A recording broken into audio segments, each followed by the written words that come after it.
serve, nunca surdiana a Tochisuela, pasuta di Watapana ni Carbaci. Turma intaku katibu nang tapasa, baha cabez y quita nang sombre padonyo, uchifil cabezuno y orgulloso, saba y tras sin siquiera piracara. Basutados a consumir día, pero fil su lomba ancho aspantele, y cordando riba fil su forza bruto, e la gruña come gente de su rabia. Qualche dia mi tagarna turbo cara, bomba yendi a jure, ma fila ari, miraman y ranca un troncón de inju, un trayendi de kimondi nang lotopa. Ripia fila gusta mozanena, e negrita di mas fierra di que nepa, su curva na lugar y huevo vivo, y nandos a forma nan viva pa sempre. Pero son y bomba kuta ting nang vista, hasta día ribedushi moza nena, por ascupiden deseo y venganza, y nandos a penso un chaque pecativo. Detrás la guerrosa mondi grandi, son a pisa bomba yendi, yore cansa, bota abra que kusla di Watapana. Nou, ik heet u allemaal van harte welkom. Geweldig dat iedereen in zulke grote getalen is gereageerd heeft en gekomen is hier. We zitten hier naar aanleiding van de televisieserie De Slavernij. En naar aanleiding van die televisieserie gaan we praten over de geschiedenis van de slavernij, de geschiedschrijving van die slavernij. Met Sandeel Hira en Carla Boos, de eindredacteur van het programma. Voordat we gaan beginnen wil ik wel even een afspraak maken met iedereen. Dit is een debat, het is geen scheldpartij. Ik wil u ook vragen om, om met elkaar in gesprek te gaan. We leven in een land met vrijheid van meningsuiting, dus iedereen kan zijn mening uiten, ook hier in ons Suriname, en dat respecteren we. Wat uw mening ook is, en ik hoop ook dat u dat van andere mensen ook zult respecteren. Wij grijpen wel in, met wij bedoel ik ons Suriname grijpt in, als dat wat ons betreft onhoorbaar is. Daarmee wil ik ook, u ziet, we zijn hier met z'n velen en monologen zijn niet toegestaan en langdradige verhalen ook niet. En ik zit hier om in te grijpen. Dus formuleer kort en helder een opmerking of een vraag die u heeft aan de mensen hier achter de tafel. Nogmaals, ik zal ingrijpen als het wat mij betreft een monoloog wordt of als het iets te langdradig is. Dus neemt u me daarvoor niet kwalijk, maar daarvoor ben ik hiervoor ingehuurd. Wat we gaan doen is, Sandeel Hira zal eerst het woord voeren. Hij geeft een korte inleiding. En vervolgens zal ik mevrouw Boos vragen om een toelichting te geven op het hoe en waarom van de televisieserie. Dat doe ik aan de hand van een aantal vragen. Graag het woord dan aan Sandeel. Goed, mijn visie over de toekomst van het slavernijverleden bestaat uit 2 onderdelen. Hoe is het verleden geweest van de slavernijgeschiedschrijving zoals die tot uitdrukking gekomen is in die NTR-serie De Slavernij en wat schort daaraan? Hoe zouden we in de toekomst moeten omgaan met dat verleden? De meeste mensen die hier zijn hebben waarschijnlijk mijn commentaren op de website van ISR kunnen volgen en de nieuwsbrieven die we hebben doen uitgaan. Veel van u hebben die commentaren verspreid en bediscussieerd in eigen kring of daarbuiten. Mijn conclusie uit die commentaren is: de NTR-serie is een poging om een zwarte bladzijde uit de Nederlandse koloniale geschiedenis wit te wassen. Deze conclusie is uitgebreid onderbouwd met feiten zoals het gelijkstellen van een door de staat gesteunde misdaad tegen de menselijkheid met misdaden van boze criminelen die hier door de staat worden vervolgd. Die NTR-visie is gebaseerd op één bepaalde stroming in die koloniale geschiedenis. De stroming die ik noem de stroming van het wetenschappelijk kolonialisme. Die andere stroming, die ik noem Decolonizing the Mind, heeft een totaal andere benadering van die koloniale geschiedenis. Dat is duidelijk geworden in die commentaren. Ik zal die verschillen nu toelichten aan de hand van voorbeelden die ik niet in die commentaren heb behandeld. Maar laat me eerst één onduidelijkheid uit de weg ruimen. Naar mijn mening moet de serie niet beoordeeld worden naar de intenties waarmee het gemaakt is. Of de intentie nou goed of slecht is, maakt voor het resultaat niet uit. Het resultaat beoordelen we aan de hand van de vraag: wordt de werkelijkheid van het slavernijverleden weergegeven op een manier die overeenstemt met de feiten, of is het een verdraaiing, een vervalsing zelfs misschien van de geschiedenis? De intenties zijn irrelevant voor de beoordeling. Klappen mag u later doen. De intenties zijn irrelevant voor de beoordeling van de resultaten. Ze zijn relevant voor de vraag: als eenmaal vaststaat dat het eindproduct een mislukking is, wat ik betoog, hoe wil je dan omgaan met die mislukking? Als je vanuit slechte intenties opereert, zou je proberen die mislukking te camoufleren. Of je kan gewoon ook een hele andere mening hebben uiteraard, dat het niet mislukt is. Als je vanuit goede intenties opereert en je hebt geen weerwoord tegen de argumenten die aantonen dat het om een mislukt product gaat, dan moet je bereid zijn om na te gaan hoe je dat kan goedmaken. De serie heet De Slavernij, maar het gaat grotendeels niet over de transatlantische slavernij, maar over mensenhandel. Wat was namelijk de transatlantische slavernij? Dat was een systeem in de koloniën in de Amerika's, waarbij productiecentra werden opgezet, gebaseerd op dwangarbeid van tot slaafgemaakte mensen, gebaseerd op slavernij. De productiecentra produceerden grondstoffen, mineralen als goud en zilver, en agrarische producten, suiker, koffie en cacao, voor de verdere verwerking in Europa. Die centra zijn schakels in de opbouw van een nieuwe wereldorde geweest. En die wereldorde wordt gekenmerkt door een economische basis met de opkomst van scheepvaart, financiële markten en een verwerkende industrie gebaseerd op die producten uit die koloniën. Het wordt gekenmerkt door een politieke basis die gevormd werd door een koloniaal bestuur dat de mensenrechten vertrapte in de koloniën. Het recht om in vrijheid en menswaardigheid te leven.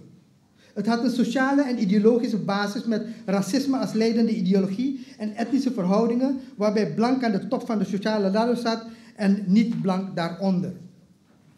De beste illustratie voor dit systeem is de tabel uit het boek van Armand Sunder. Armand geeft in de toelichting op die tabel fijntjes aan waar het om gaat. Er groeit geen enkele rietstengel in Amsterdam. Maar in bijna 200 jaar tijd groeit het aantal suikerrietraffinaderijen met 300%. Je kunt helemaal niet begrijpen hoe dat mogelijk is zonder slavernij te begrijpen. Amsterdam was onderdeel van een wereldsysteem met transatlantische slavernij als een van de belangrijkste pilaren. Waarom is dit systeem opgezet met slavenarbeid? Waarom niet met vrije arbeid? De inheemse in de Amerika's hadden hun eigen samenleving, hun eigen economie. Ze leefden daar al eeuwen, net als in Azië. Het maximaal haalbare voor de Europeanen, als het gebaseerd zou zijn op vrije handel, zou ruilhandel zijn geweest en geen productiecentra voor grondstof en agrarische producten. Die ruilhandel vond ook daadwerkelijk plaats. Maar ruilhandel was niet de basis voor een wereldeconomie. Plantages, goud- en zilvermijnen zouden die basis vormen. Maar daarvoor moet je bezit nemen van het land van de inheemse en hen tot slaaf maken. En dat is ook wat er is gebeurd. Zo is slavernij in Amerika ontstaan en niet vanuit Afrika. En paradoxaal genoeg is vrije arbeid in Europa mogelijk geweest door onvrije arbeid in de koloniën, zoals Kwame Nimaka en Weile Glenn Willemsen uitleggen in hun boek The Dutch Atlantic, wat onlangs is uitgekomen in het Engels. Sommige mensen zouden de voeding en kleding van de tot slaafgemaakten zien als een soort loon. Maar voeding en loon waren geen compensatie voor arbeid. Het was een manier om de arbeider in leven te houden. Natasha Campus is een Oostenrijkse vrouw die in 1998 is ontvoerd en door haar kidnapper jarenlang is verkracht. Om die verkrachting te kunnen uitvoeren moest ze in leven blijven. Daarvoor werd ze gevoed en gekleed. Niemand zal dat zien als loon, dus als compensatie voor verrichte arbeid, want er is geen vrijwillige overeenkomst. En hier is dus de kern van mijn verhaal. In tegenstelling tot wat de NTR-serie beweert, is de transatlantische slavernij in de Amerika's ontstaan en niet in Afrika. De initiatiefnemers waren geen Afrikanen, maar Europeanen. En de man die ermee begon heette Christopher Columbus. De slachtoffers waren geen Afrikanen, maar inheemse. Vroeger werden ze Indianen genoemd. De Afrikanen zijn een eeuw later in beeld gekomen. De Portugezen hebben in 1444 zijn ze begonnen met slavernij. En zij zijn ook de eerste geweest die met de kidnapping is begonnen. 1544, sorry. De Afrikanen dus, die zijn in beeld gekomen nadat 50 tot 75 miljoen inheemse waren omgekomen in een van de grootste genocides in de geschiedenis van de mensheid. Het is uitgebreid gedocumenteerd. Het staat in de bronnen. En of je kent de bronnen niet die zeggen dat slavernij daar is ontstaan en niet in Afrika. De transatlantische slavernij, wel te verstaan. Of je misleidt mensen als je de bronnen wel kent. De kern van de transatlantische slavernij was dus niet de handel in mensen, zoals de serie suggereert, maar een productie van agrarische producten en mineralen onder dwangarbeid. Het beeld van de omvang van slavernij in die serie is dan ook volstrekt onjuist. Daar wordt de indruk gewekt alsof de omvang van slachtoffers van slavernij gelijk is aan het aantal mensen dat levend is vertrokken vanuit Afrika. Maar laten wij u een Excel-sheet laten zien over de schatting van het werkelijke aantal van de omvang van die slachtoffers. Laten we even die Excel-sheet, dan moet je eerst even, je moet met je cursor, ja, en dan klikken op omvang. Ja, doet hij het? Ja. En dan zal ik u laten zien dat slavernij voor het grootste gedeelte, dat ziet u daar, de grootste populatie van tot slaafgemaakte Afrikanen waren geboren in die koloniën. Die waren gedurende 350 jaar zijn daar mensen geboren in slavernij. En het kleinste aantal is dus het aantal mensen dat getransporteerd is. Als we kijken naar die slachtoffers, dan zie je dat het aantal mensen dat getransporteerd is zo'n 12 miljoen, dat levend is aangekomen, is ongeveer 10 miljoen. Het is onvoorstelbaar hoeveelheid aantal mensen dat dus is omgekomen tijdens de overtocht. Er zijn schattingen van het aantal mensen dat omgekomen is in Afrika per levend vertrokken persoon in Ghana. En dus iedereen die levend aankwam, hoeveel mensen zijn onderweg gestorven? Daar zijn schattingen over die variëren van 2 tot 5. Dus die aantallen die in Afrika waren omgekomen, variëren van 20 tot 60. De mensen die aangekomen zijn in Amerika, hebben kinderen gekregen gedurende 300 jaar. En als je dus kijkt naar het aantal kinderen en je kijkt naar hoeveel geboren zouden zijn per generatie, dan praat je dus over onvoorstelbare grote aantallen. Slavernij was in het grootste deel van de mensen die tot slaaf zijn gemaakt, zijn mensen die geboren waren in de Afrika. Dus als je een serie maakt die heet De Slavernij, dan had het daarover moeten gaan. Het had over die productiecentra moeten gaan. En niet dat als aanhangsel in een deel opnemen. En daardoor denk ik dat de slavernij gebagatelliseerd is in dit geheel. Laten we eens even kijken. Een kleine sideline, maar wel goed, omdat als men praat over slavernij en de Nederlandse verantwoordelijkheid, dan krijg je heel vaak het idee, Nederland had slechts 5% aandeel in de slavenhandel. En dat wordt gedaan op een manier alsof het lijkt dat je daar blij mee moet zijn. En wij stellen de vraag, was het 5% omdat je niet meer wilde hebben of omdat je niet meer kon krijgen? En natuurlijk weten we dat het was omdat je niet meer kon krijgen. De Nederlanders waren uit Brazilië weggeschopt, ze waren uit Barbados weggeschopt, ze waren uit al die Engelse eilanden weggeschopt. Maar als het aan hun had gelegen, hadden ze veel meer dan die 5% willen hebben.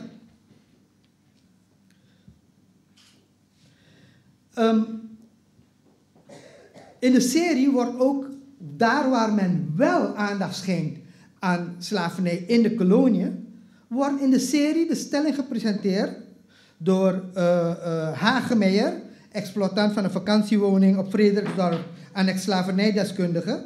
En de inmiddels beruchte romanschrijfster Cynthia McLeod, die van Het was best leuk leven tijdens slavernij, die zeggen, in de serie zeggen ze, er moest nu eenmaal gewerkt worden op de plantages. En dat wordt een paar keer gezegd, er moest nog gewerkt worden. Waar baseer je die stelling op? Welke bronnen geven je aan dat die Afrikaan en die Europeaan met elkaar overeenkwamen en zeggen, ja, er moest gewerkt worden, wij moeten nu eenmaal werken. En dan moeten we kijken hoe we het beste kunnen doen. Nergens heb je die bronnen die dat aangeven. Dit verhaal komt natuurlijk al helemaal van Lier, de grondlegger van het wetenschappelijk kolonialisme in de Surinamestiek. Dus die bronnen bestaan niet. Het is een verzinsel geweest dat er gewerkt moest worden. Het was een situatie die niet vrijwillig overeengekomen was van dat er gewerkt moest worden. Ik heb uitgelegd, ook de onzin die daar was over het feit dat er geen opstanden continu waren, werd gezien als een blijk van medewerking. En ik heb in mijn commentaren uitgelegd dat men het verschijnsel terrorisme niet heeft begrepen. Hoe terrorisme werkt. Dus de conclusies van mij uit die commentaren en uit wat ik hier zeg, de NTR-serie is niet gebaseerd op wetenschappelijke feiten, maar op koloniale fantasieën. De serie schetst een vals beeld van de transatlantische slavernij en het bagatelliseert deze. Het is een poging om een zwarte bladzijde uit de Nederlandse koloniale geschiedenis wit te wassen, ongeacht of het de intentie was of niet. Maar feitelijk is dat het geweest. Nu de vraag, hoe gaan we in de toekomst verder met dat slavernijverleden? Die discussie rond de NTR-serie heeft laten zien dat er twee perspectieven zijn. Het dominante perspectief zoals die door de NTR-serie wordt uitgedragen en een gedekoloniseerd perspectief zoals die vanuit de commentaren naar voren kwam. Dat zwarte perspectief, dat gedekoloniseerd perspectief, wordt niet erkend. Er wordt steeds gedaan alsof er maar één perspectief is. En dat zie je ook weer op 8 november, waar de NTR met de Rode Hoed een discussie organiseert over de vraag: hoe schrijf je zwarte geschiedenis met overwegend witte bronnen? Het gaat erom, het probleem ligt niet in de bronnen, maar in de ogen die naar die bronnen kijken. De vraagstelling zou moeten zijn: hoe schrijf je zwarte geschiedenis met blauwe ogen? Daar zit het probleem. De manier waarop blauwe ogen kijken naar die bronnen is problematisch. In de NTR wordt voorgesteld dat de slavernij is afgeschaft vanwege de invloed van het boek De Negerhut van Oom Tom. Maar de motieven van die afschaffing is uitgebreid gedocumenteerd in een 10-tal officiële staatsrapporten ter onderbouwing van dat beleid. Nergens in die rapporten wordt gesproken over Onkel Tom, de negerhut van Oom Tom. Overal in die rapporten wordt de Afrikaan in racistische termen beschreven. Dom, achterlijk, lui. Het was zelfs de bedoeling dat zij de kosten van de afschaffing van de slavernij zouden moeten betalen. Alleen constateerden ze, er was geen inkomen.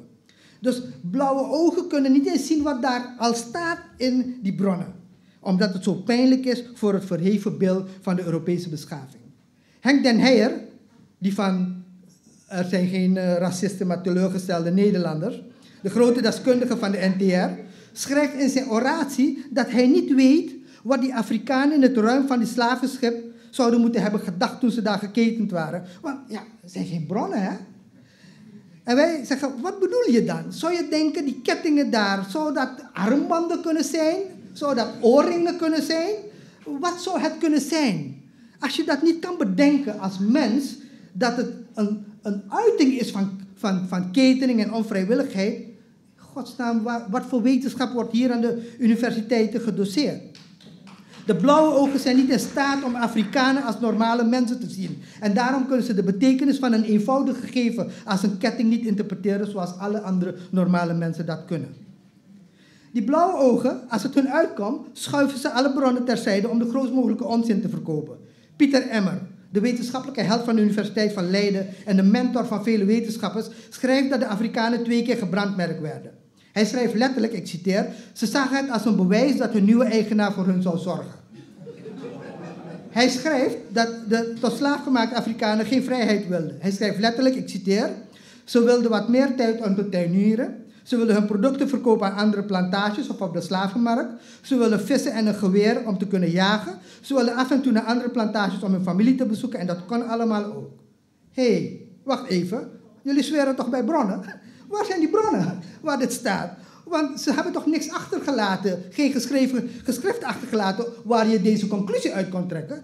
Het zijn de koloniale fantasieën en het zijn geen wetenschappelijke feiten.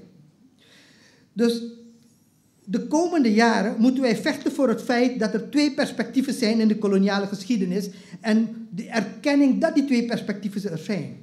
Dat moet tot uitdrukking komen in het onderwijs op alle niveaus, universiteiten, hogescholen, voortgezet onderwijs, basisschool. De erkenning dat er een meervoudig perspectief is in de koloniale geschiedenis. En al die perspectieven in het onderwijs en in het media- en cultuurbeleid tot uitdrukking zou moeten komen. Het had tot uitdrukking moeten komen in de NTR-serie. Er zijn verschillende perspectieven, zoals een bepaalde stroming in Nederland, dat is de overheersende stroming ernaar kijkt, en de visie die er ook is vanuit die zwarte gemeenschap. Het tweede punt wat wij de komende jaren moeten doen, is dit. De commentaren op die serie waren een manier om te laten zien dat dat andere perspectief er is. We moeten in de toekomst verder gaan. We zouden mensen moeten trainen om dit soort commentaren te schrijven voor alle andere publicaties over koloniale geschiedenis. En een hoop van die dingen zijn verschenen. En die zouden getoetst moeten worden op hun feiten en de theorie die ze verkondigen. Op ieder boek of artikel van Oost-Indisch, Cypriaan, Emmer, Den Heijer en wat die zijn meer, zou een repliek moeten verschijnen.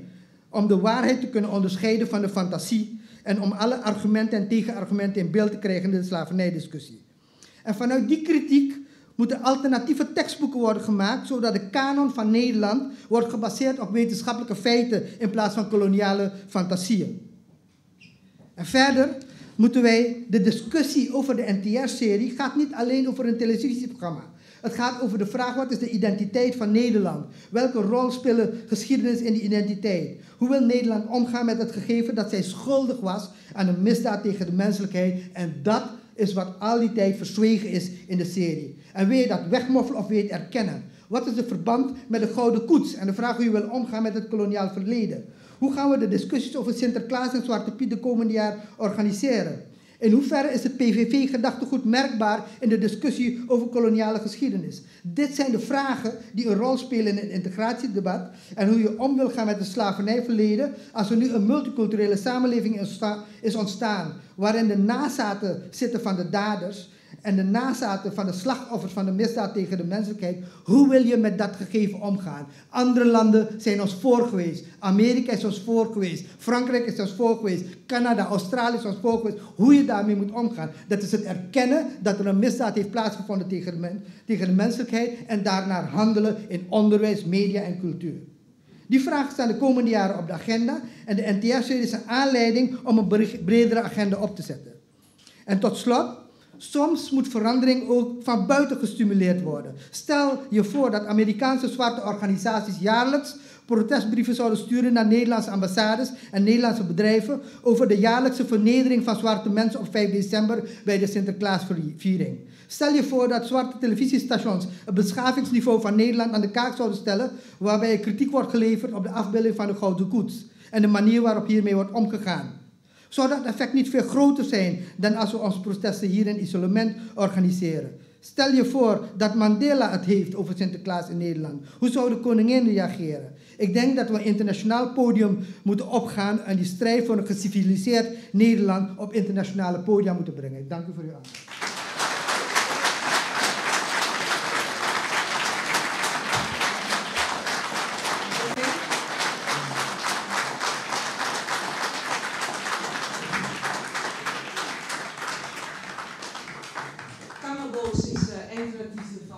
De serie De Slavernij. Ze heeft er ook een boek over geschreven. Ze is ook eindredacteur geweest van Andere Tijden, het geschiedenisprogramma van de NPS. Ze heeft veel historische series gemaakt en ze is al 20 jaar bezig in de televisie. De serie is heel goed ontvangen, laten we dat ook niet vergeten. De kijkcijfers waren enorm hoog en dat is wel goed. Er zijn ontzettend veel complimenten geweest ook binnengekomen.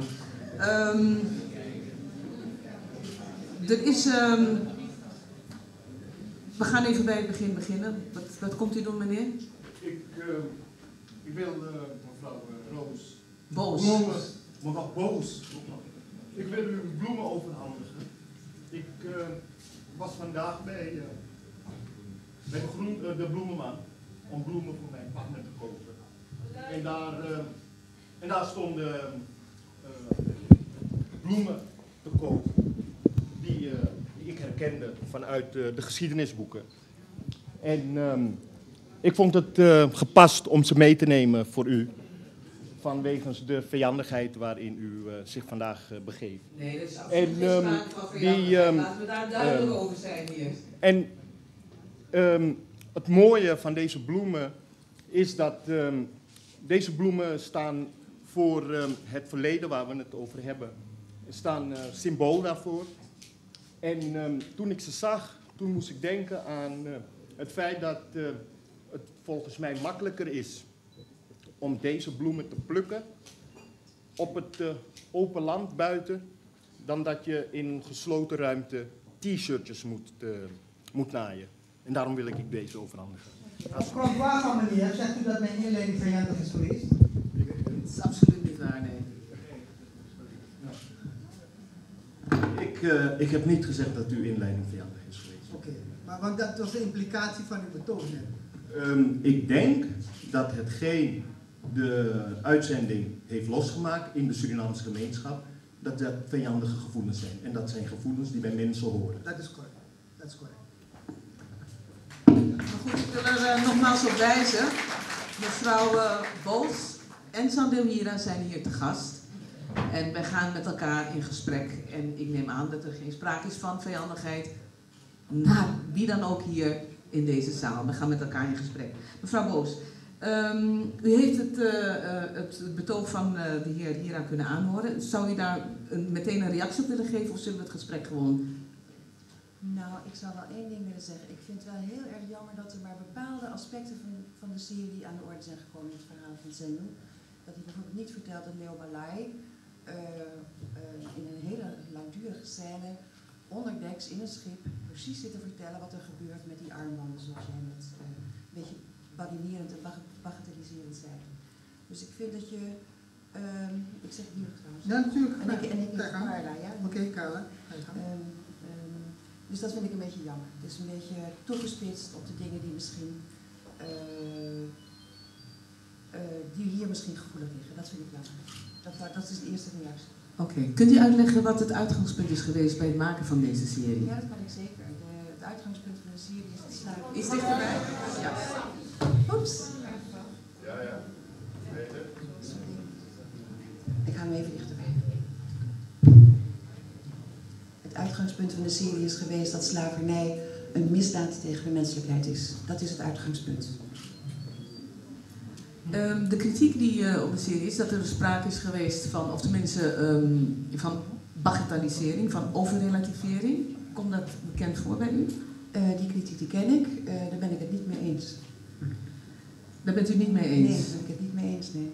Ik snap het wel, want wat we hebben gedaan, dat is de geschiedenis van de koloniale slavernij plaatsen in een grotere historische context. En ik heb ooit begrepen van Zendu dat wetenschap is het plaatsen van dingen en historische gebeurtenissen in een context. En dat is wat we hebben geprobeerd te doen. Kunt u aangeven, want wat ik van heel veel mensen heb begrepen, is dat ze zich nogal gestoord hebben aan het feit dat de transatlantische slavernij vergeleken wordt met een slavernij die heden ten dagen nog zou plaatsvinden. Vanwaar de behoefte om dat met elkaar te vergelijken?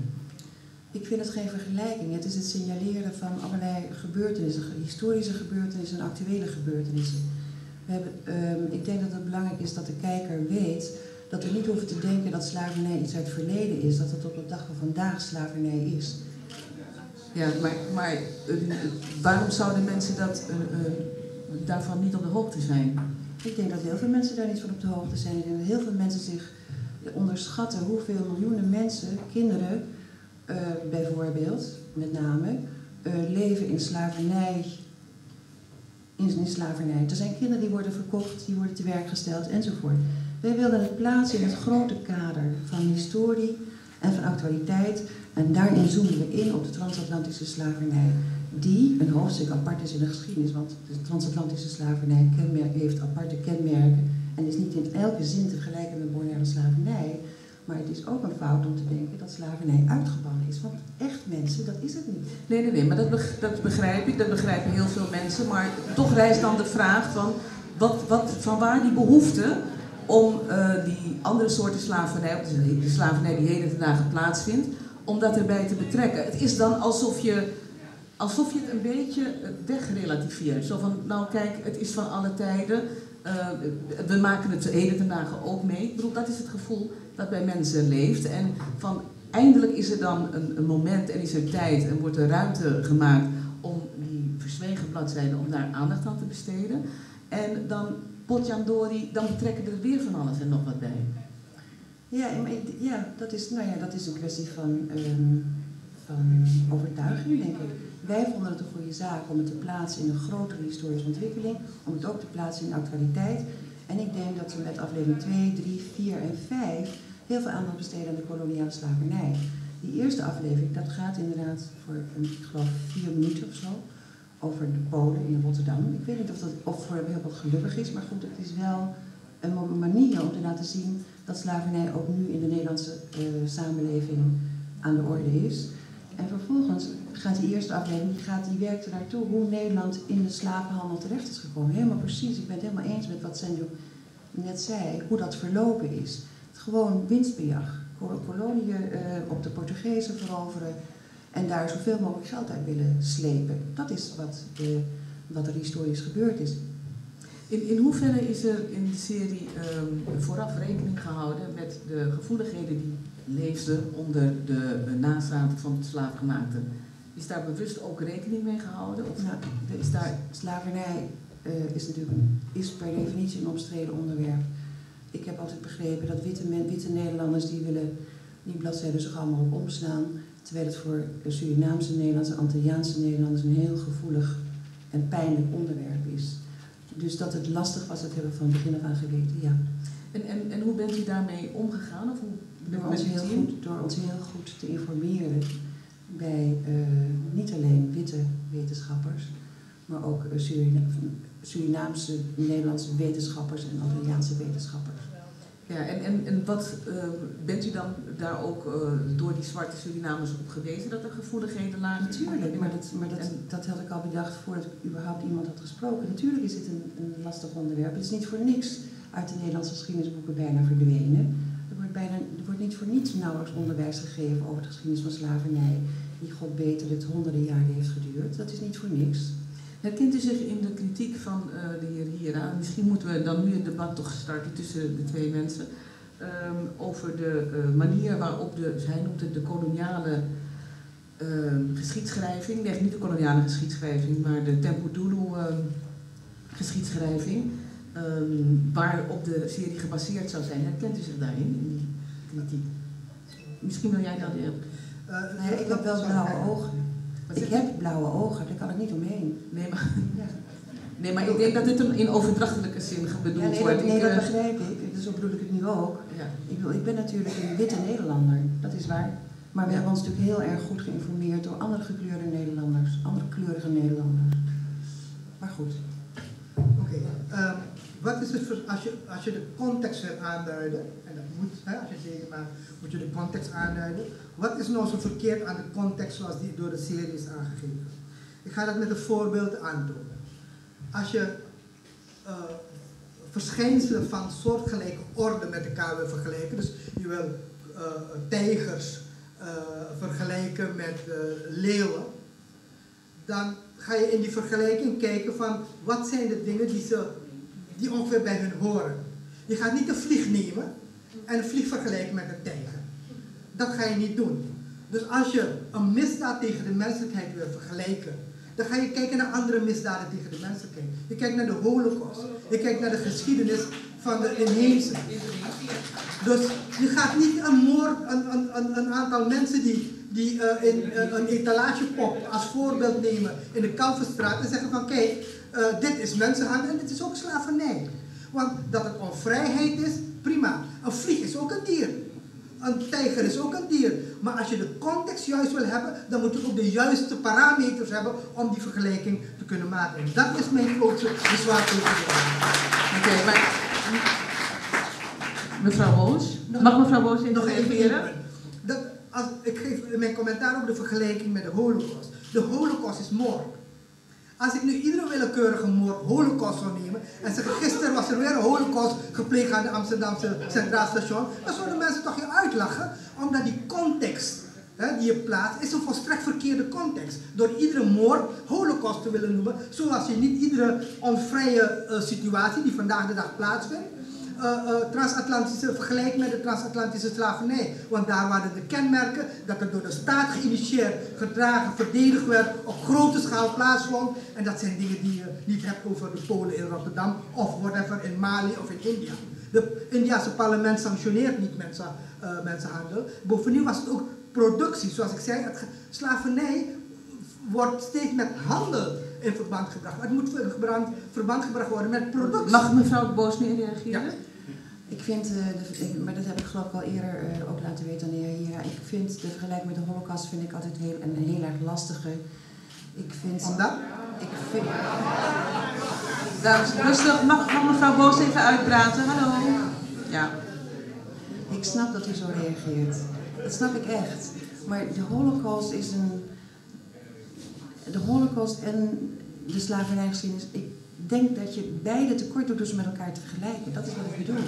Je doet beide tekort. Ook de slavernijgeschiedenis doe je tekort door met de Holocaust te vergelijken. Bovendien, het zijn twee afzonderlijke historische perioden. En ik heb er bezwaar tegen om die op één hoop te gooien. Maar goed. Maar je gooit ze niet op één hoop. Je vergelijkt ze. Dat wil zeggen, je kijkt naar de verschillen en de overeenkomsten.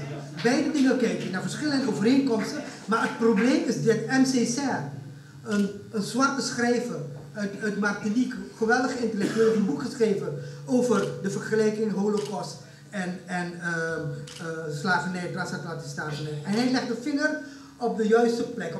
Hij zegt, de reden waarom men moeite heeft met die vergelijking is omdat de Holocaust ging over blanke mensen. Nee. En de slavernij ging over zwarte mensen. En dat diep geworteld racisme wat zit in Europa verhindert dat men kijkt naar de Holocaust op een objectieve manier. Hallo, mag ik mevrouw Boos? En het gaat mij niet om racisme van Carla Boos. Het gaat me om het feit dat in de weerzin die er is om die Holocaust te vergelijken met slavernij, dat die weerzin haar grond heeft in hoe je kijkt.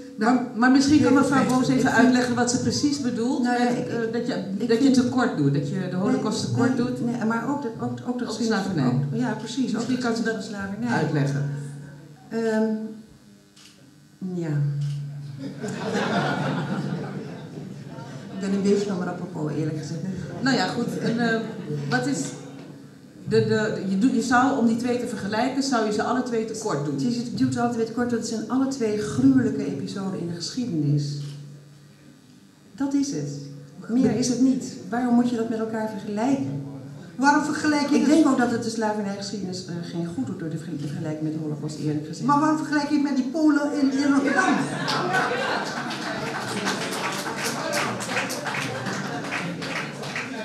Met de Polen in Rotterdam, omdat zich dat op dit moment in Nederland voordoet. Op dit moment. We hadden niet de mogelijkheden om bijvoorbeeld de kinderhandel in India of in Nigeria of in Biafra of in de Congo in beeld te brengen. Maar zelfs dan was het toch volgens jouw eigen redenering van een hele andere orde. Dan had je die vergelijking volgens je eigen redenering ook niet moeten maken. Volgens je eigen vergelijking, hè? Maar als je zegt, wat zijn zo aparte dingen, dan moet je niet vergelijken met de Holocaust. Maar dan moet je het met geen enkel ander ding vergelijken. Ja, maar je gaat ervan uit dat het vergelijken is. Voor mij is het meer het schetsen van een situatie die er nu aan de hand is. En dan vervolgens de gang maken naar de geschiedenis van de koloniale slavernij. Dat is wat er... En die schets maak ik voor de Holocaust. Mag ik even wat stil in de zaal? Als zij zegt, kunt u reageren. Die meneer zit maar te gesturen van doe het open. Kunt u alsjeblieft de leiding volgen van deze discussie? Ja, we komen zo naar de zaal. We willen het even hier even... We gaan eerst en daarna gaan we naar de zaal. U komt straks aan het woord. Sandeel, mevrouw Boos vertelde dat Leo Balai uitgebreid de gelegenheid heeft gekregen om uit te leggen hoe gruwelijk het was. Niet de gelegenheid heeft gekregen, dat hebben we hem gevraagd te doen. En ik moet zeggen, het is een bloedstollende scène waarin heel erg duidelijk wordt wat daar onderdeks gebeurd is op die schepen die van Afrika naar de Amerika's voerden.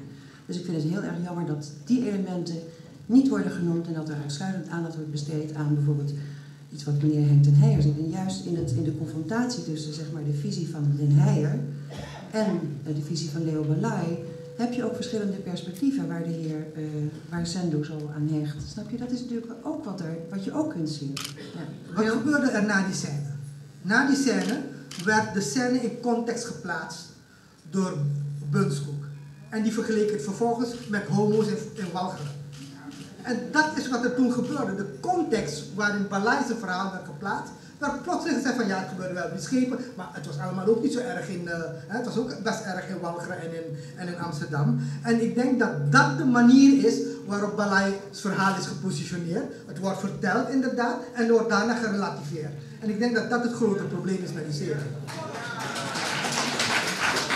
Nog een reactie? Ja. Geen reactie? Nee, ik heb geen reactie op. Nee, goed. Nee, ik vind dus niet dat wij relativeren, eerlijk gezegd. Nou, ik mag nog een stapje verder gaan.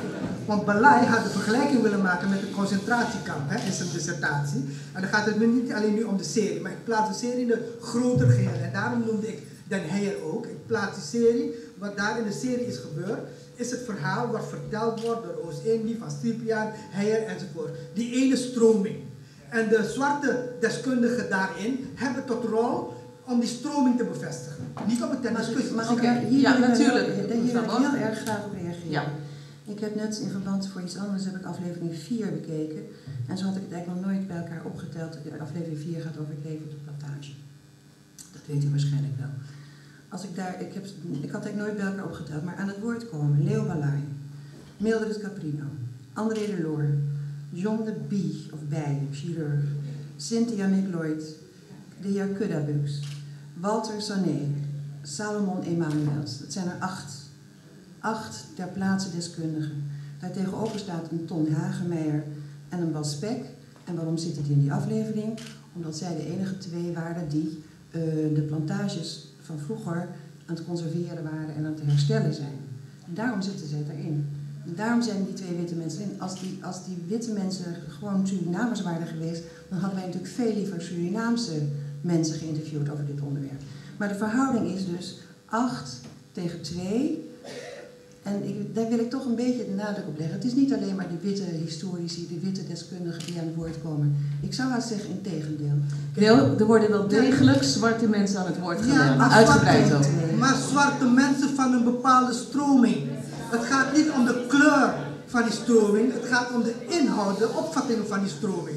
Ja, en wat het verhaal is wat daar verteld wordt en wat is blijven hangen, is uiteindelijk Cynthia McLeod, het is leuk leven op de plantage tijdens de slavernij. Dat is blijven hangen. Oké, als we het nou niet eens in zwart-wit trekken, maar meer in de ideologie, kunt u zich daar dan in vinden, dat er van een bepaalde ideologie is uitgegaan? Ja, maar dan dat wil ik best doen, maar dan wordt het wel heel erg moeilijk om een serie te maken. Als je streven is om zoveel mogelijk een zwarte deskundigheid of gekleurde deskundigheid aan woord te laten.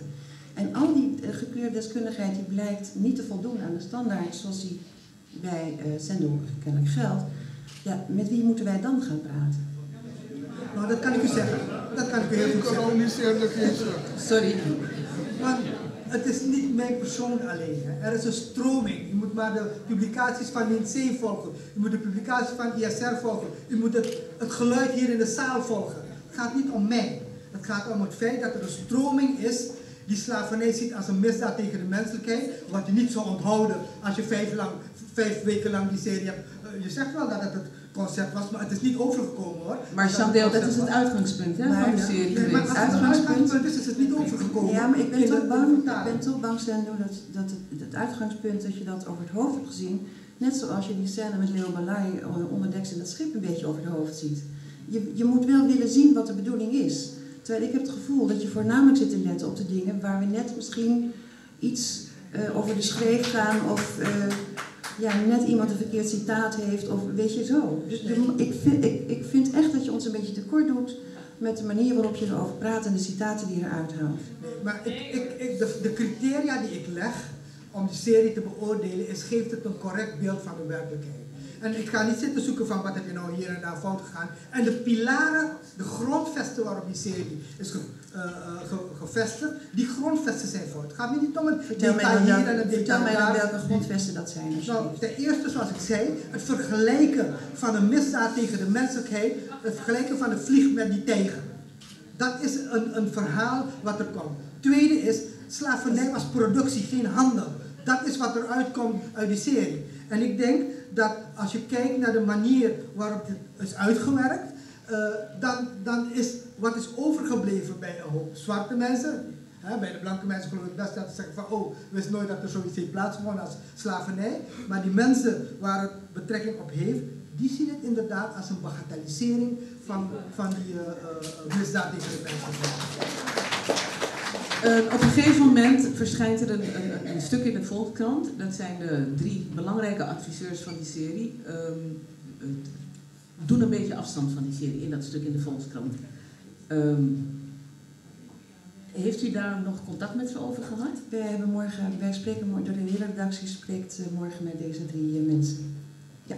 Maar was dat vooraf al bekend dat ze deze kanttekening hadden? Nee, het was ons niet bekend. En het heeft ons ook zeer verbaasd. Daarom hebben wij morgen een stevig gesprek. Wie zijn die 3 mensen? Van Stipriaan, Alex van Stipriaan, Gert Oost-Indie en Asfa Bijnaar. Ik moet nog even één ding toevoegen. Want ik moet je zeggen, toen ik dat las, had ik enorm met je te doen, Carla. Ja. Ik vond het ongepast, ongehoord, dat iets wat zij jarenlang schreven, die jij vervolgens gewoon in beeld hebt gebracht. Geen van 3 is in beeld gebracht, hè? Nee. Nog van Stipriaan, nog Bijnaar. Hun opvatting is daar in beeld gebracht. En nadat ze de kritiek kregen, op zo'n laffe manier de afstand van hebben genomen, dat vond ik kwalijk. En mijn hart ging op dat moment wel degelijk uit naar jou. Ja, dat heb ik gemerkt. Dat heb ik ook erg op prijs gesteld. Dankjewel. Goed, die mensen zijn hier niet om zich te verdedigen. Dus nee. We kunnen ze niet vragen naar de reden waarom ze dat gedaan hebben. Misschien nog wel één ding, want Oost-Indie vertelde dat hij een stuk heeft geschreven van 20 pagina's. En dat kennelijk, toen jullie hem vroegen om advies, dat hij zoiets heeft geschreven. Klopt dat? Ik heb samen met Gert Oost-Indie hebben we zeg maar een soort de onderwerpen vastgesteld waar elke aflevering aan moest voldoen. Maar ik zou zeggen publiceren. Dan kunnen we zien hoe die mag ik wat vragen? Want de adviezen die gegeven zijn die 1 op 1 overgenomen in de serie? Of is het gewoon een interpretatie van de redactie geweest die zijn beslag heeft gekregen in de serie? Dat vind ik een interessante vraag die ook trouwens heel moeilijk te beantwoorden is. Want we hebben met ontzettend veel mensen gesproken. We zijn op heel veel plekken geweest. We hebben waanzinnig veel gelezen. En wat je daar nou, snap je, wat je nu precies uitfiltert en wat je nou verder brengt, dat zou ik eigenlijk niet zo goed kunnen zeggen nu. We hebben, ja. Maar zou het zo kunnen zijn dat zij zich niet in de serie kunnen vinden omdat ze hun adviezen daarin niet terugvinden? We hebben natuurlijk ook Liangelo Vasquez dat bij ons op in de redactie Frank Siegem. Dus we hebben ook onderling heel veel gesprekken, de filmmaker Frank Siegem. We hebben natuurlijk onderling ook heel veel gesprekken gehad. Dus we hebben de ideeën zelf met z'n allen ook verder ontwikkeld. Dus we hebben weliswaar heel veel mensen gesproken, heel veel gelezen. Maar we zijn er wel mee aan de slag gegaan. En alles vanuit het uitgangspunt dat slavernij een misdaad tegen de menselijkheid is. Ja. Toch blijft er een gevoel bij de grote delen van de Surinaams-Antilliaanse gemeenschap. Blijft er een gevoel van, Sandeel herhaalde het ook, relativering, overrelativering. Herkent u zich daarin, in die kritiek? Nee, vind ik niet. Ik herken me daar niet in. Het spijt me gewoon heel erg. Ja. En ik begrijp ook dat ik wil helemaal nooit iemand op de tenen gaan staan. Maar relativering, nee. Want ik vind het echt een gruwelijke periode. Echt een gruwelijke periode. Er zijn gruwelijke dingen gebeurd. Ja, maar kunt u zich voorstellen dat wanneer er andere gruwelijke perioden in de geschiedenis belicht worden, dat men, want u heeft veel geschiedenisseries gemaakt, dat er dan ook andere zaken bijgehaald worden om die vergelijking te maken, zoals u dat gedaan heeft in die slavernijserie? Ja, maar we hebben het niet vergeleken, want het is niet te vergelijken. Die Polen in Rotterdam zijn niet te vergelijken met de slaven tijdens de slavernijperiode. Wordt wel gedaan. Nee, het wordt niet vergeleken. In de serie wordt het niet vergeleken. Het wordt geschetst dat het er nu is. Maar het is niet zo, we zeggen niet dat is even erg als dat. Dat is niet zo. Dan kijkt u verkeerd of. Oké, luister. Nee, ik heb het niet tegen de zaal. Ik heb het nu tegen Samuel. Ik denk dat we nu naar de zaal toe gaan. We beginnen met die meneer daar. Ja. En we houden geen pauze, het spijt me. Oké. Ik heb 2 opmerkingen. Ik wil als eerste opmerken, in de lijn van die blauwe ogen van mevrouw Boos, dat degene die u nu aan tafel van de Republiek dient, dat die meneer ook een andere geschiedenis heeft dan die slaven waar het over gaat. En toch is hij in staat om met die andere kleur ogen die geschiedenis te bekijken, zodat hij aansluiting vindt bij de nazaten van die tot slaaf gemaakt. Dat wil ik in opmerken. En u heeft verder ook nog een vraag? En dus is het in staat om, je bent in staat om ook met blauwe ogen zuiver te kijken. Maar je moet het je aan willen leren. Daarnaast wil ik de vergelijking die er bleef hangen steeds. Mag ik u zeggen dat ze daar natuurlijk enorm ernstig aan hebben gewerkt? Ja. Ondanks mijn blauwe ogen. Ik hoop dat u dat blijft doen, want het is nog niet volledig. Maar het komt goed. Daarnaast wil ik opmerking maken in de zin van die vergelijk met de Tweede Wereldoorlog en de slavernij. Kijk, als je het met elkaar zou willen vergelijken, dan kan je zeggen van het gaat niet op. Maar waarom gaat het niet op? Het gaat niet op omdat wij in het Westen na die Holocaust onze geschiedenisboeken hebben herschreven. De propaganda's die de nazi's hebben verspreid over de Joden, hebben we op de brandstapels gegooid. Die hebben we in onze wetgeving verboden verklaard. Maar de propaganda en de tot onmens die wij de slaven hebben gemaakt, dat hebben we nooit herschreven in onze geschiedenisboeken. En die hebben we niet op de brandstapel gegooid. En daarom mag je het niet met elkaar vergelijken. Dat is het. Dit is gebeurd, 431 mensen hebben geëxecuteerd, niet verjaard is. Nou, dan begin ik met het verjaring. Dat relativeren, dat moet u niet, daar kan u niet omheen, maar u doet daaraan mee. De verjaringen, begin het al, er wordt gerelativeerd verjaring. De VOC werd gevierd. De koningin rijdt in een koets waar mensenrechten hebben plaatsgevonden. Pieter Zoon Koen, die wordt opgehemeld van Heuts. En noem maar op. En de laatste, uw minister-president, die zei, notabene, geschiedenis, hoe noem je dat, persoon, hij heeft geschiedenis geleerd, hij zegt dat het bizar is om die panelen eraf te laten halen. Hij zegt dat het bizar is om die panelen af laten verbeteren. En dat is Nederland. En dames en heren, we hebben mee te maken, als wij dat zeggen, we hebben het ermee gemaakt met de Blanda's. En daar kan je niet omheen en dat blijft gewoon zo. Ze blijven doen van, het valt allemaal wel mee. Dat is al jaren zo en het blijft zo. En ik roep jullie op om te lobbyen met de Tweede Kamer, om nou een oplossingskeertje en daar te stellen dat dit een scheertje over moet zijn. Ja, oké, maar...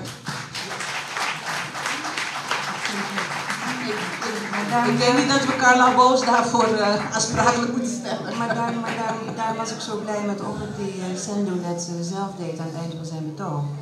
Van, kom op mensen, kom in actie. En laat zien wat we willen en waar we voor staan. Ik denk echt dat dat een hele goede oproep was. Dat heb ik erg gewaardeerd. Ja, mijn naam is Glenn Kortfried. Ik heb een vraag. Ik had mevrouw Boos in de uitzending bij Radio Maart. En ze heeft toen gezegd in de uitzending dat de serie was om de slavernijgeschiedenis te actualiseren. Misschien kunt u het kort even vertellen wat u daarmee bedoelde in de uitzending. Als dat even kan. Maar daar hebben we het al een beetje over gehad. Want... Sorry? Nee, als je het over actualiseren hebt, ik heb nog steeds niet helder wat u wilde actualiseren. Oh, dus, ja. Nou, we hebben het er een beetje over gehad, want die scènes over de Polen in Rotterdam, die waren daarvoor bedoeld. Die waren bedoeld om te laten zien, we moeten niet denken dat slavernij uitgebannen is, ondanks het feit dat het sinds 1946, 49, 52, weet ik niet meer, een misdaad tegen de menselijkheid geworden is. Dat bedoelde ik met actualiseren. Maar is niet daar juist de pijn? Wat bedoel jij met die pijn? Ja. Want eigenlijk ontkent mevrouw Boos ontkent dat ze hebben gebagatelliseerd, maar ze zegt wel dat we willen actualiseren en daarom hebben we de Polen laten zien. Dus die dingen staan in heel contrast met elkaar. Nee, dat denk ik niet. Ik denk dat dit een soort woordenstrijd wordt, eerlijk gezegd. En dat heeft weinig zin. We vergelijken het niet met elkaar. We schetsen een situatie nu en vervolgens zoomen we in op de geschiedenis. Dat is hoe de serie in elkaar gestoken is. Dus het is niet, we zeggen daarmee helemaal niet, integendeel, want dat kan me bijna een beetje boos over worden. We zeggen niet die slavernijgeschiedenis, dat stelt niks voor of dat is te vergelijken met de Polen nu. Dat zeggen we helemaal niet. Dat verband wordt wel gelegd. Nee, dat verband wordt zo gezien. Ja, nou dan hebben we het niet goed gedaan. Ik bedoel, als dat is precies. We gaan door met de volgende vraagsteller. We hebben hier een licht. Alles is voor verbetering vatbaar, dus ja. Goedemiddag, mijn naam is Ivan Levin. En ik ben heel actief ook met het slavernijdocument, zoals een dossier, zoals heel veel mensen van ons. U zei net, mevrouw Boos, bij wie had ik eigenlijk moeten wezen bij het maken, zeg maar, informatie en hoe ik die documentaire moet opzetten. Ik denk een grote gemiste kans is dat u de stichting slavernijverleden, landelijk slavernijverleden, absoluut had moeten informeren. Om te vragen van jongens, ik ga beginnen met een serie over de slavernij en waar kan ik aan denken? Of waar moet ik aan denken? Want er is heel veel documentatie. Ik heb hier wat in mijn handen, ik zal zo meteen wat over zeggen. Het tweede is, wat ik wil aangeven, is dat ik het slot van uw serie, dat bekritiseer ik zeer negatief, omdat zoals al eerder is aangegeven in de zaal, maar ook door de heer Sandoera, het bagatelliseert. Als je het hebt over de slavernij, dan eindig je niet eigenlijk op de wallen. Dat zijn twee dingen die totaal niet overeenkomen. Het is niet op de wallen, hè? Het is bewust niet op de wallen. In de laatste serie... Gewoon een winkelstraat. In de laatste serie was er een ongeveer op de wallen. Ja. Iedereen heeft het gezien. Nee, niet op de wallen. Het was een winkelstraat. Gewoon een winkel, mevrouw stond in de winkel. Goed. Wat ik ook mis in uw serie is de vergelijking, of zeg maar terug naar 2001, toen de Wereld VN-organisatie heeft gezegd dat slavernij en slavenhandel een gruwel was tegen de menselijkheid. Dat heeft niet, zeg maar, effectieve aandacht gekregen in uw... Maar wat bedoel je daarmee? Kan je daar iets concreter in zijn? Wat had je verwacht dan? Nou, dat is boek nummer 1 wat ik hier in mijn handen heb. Dit is het verslag van de Verenigde Naties. Ja, maar hoe had dat volgens jou in de serie moeten zijn dan? Nou, want ik heb net begrepen dat dat het uitgangspunt was van de serie, hè? Het is niet effectief aan de orde geweest in de serie. Maar dat hoeft natuurlijk niet, toch? Ik zou graag willen, u bent wel gespreksleider, maar als mevrouw Boos even kan aangeven wat ze met de informatie heeft gedaan, uitgesproken in de nacht van 8 op 9 september in 2001, waarbij de Verenigde Naties heeft aangegeven slavernij, slavenhandel, kolonialisme, zijn wreedheid. Oké, duidelijk. Nee, duidelijk. Nou, maar dan kan ze misschien even op antwoorden waarom dat niet tot uiting gekomen is. Nou, eigenlijk heb jij dat al gedaan, Yvette, want slavernij is een misdaad tegen de menselijkheid. Dat is de grondgedachte van de hele serie geweest. U heeft niet verwezen naar de uitkomsten van 2001, waarin is aangegeven dat er een aantal dingen moeten gebeuren. Nee, dat hebben we niet gedaan. Ik zal u uitleggen wat er had moeten gebeuren. Als dat het uitgangspunt was geweest, dat het een misdaad was tegen de menselijkheid, dan had je het eerst in verband moeten brengen met andere misdaden tegen de menselijkheid. En niet een verband moeten leggen die helemaal niet hoort. Juist. Dat is het eerste belangrijkste. Het tweede is, de misdaad tegen de menselijkheid, dat zegt die VN-conferentie, is gepleegd met verantwoordelijkheid van staten. Dat betekent dat staten daar een beleid op moeten maken. Dus dat betekent dat als je in die serie dat hebt gedaan, dat je de minister-president moet vragen, wanneer ga je excuses aanbieden voor dat slavernijverleden? Ja, want dat is wat staat in dat document, dat is wat in dat document staat. Dat is wat in dat document staat. Dus ik zeg, het is in woorden een uitgangspunt, maar het was niet in daden een uitgangspunt. Nou, daar ben ik het niet mee eens. Nee. Maar bent u van plan... maar ik zit hier voor de serie, sorry. Maar bent u van plan hier een correctie op aan te brengen in de toekomst? Want u zit bij de NTR en ik neem aan dat deze middag, u laat het niet zomaar aan u voorbij gaan. Ik denk de input... Nee, die gaat zeker niet zomaar maar voorbij deze middag. Nee, maar ik denk dat, ik wil het u echt meegeven. van als u een tweede serie zou gaan maken, om daar goed over na te denken en echt met de grassroots en met de Surinaamse gemeenschap even aan de slag te gaan. Voortschrijdend inzicht is altijd goed, hè? Een laatste punt wat ik wil aangeven, en dan wil ik ook iedereen even laten meekijken, even 2 jaar terug, over de beeldvorming. Die negatieve beeldvorming. Dan ga ik 2 cruciale voorbeelden aan de orde stellen en dan wil ik graag weten hoe de NTR en met name alle pers, mensen, organisaties.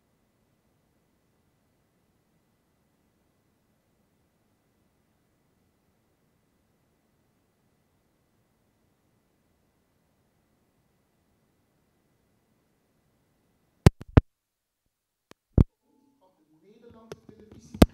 Hou je punt. Dan gaan we even naar Groot Hill. 11 september.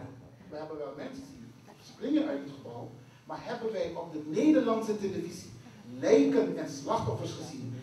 0,0. Geregisseerde code. Dan ga ik nu even naar Haiti.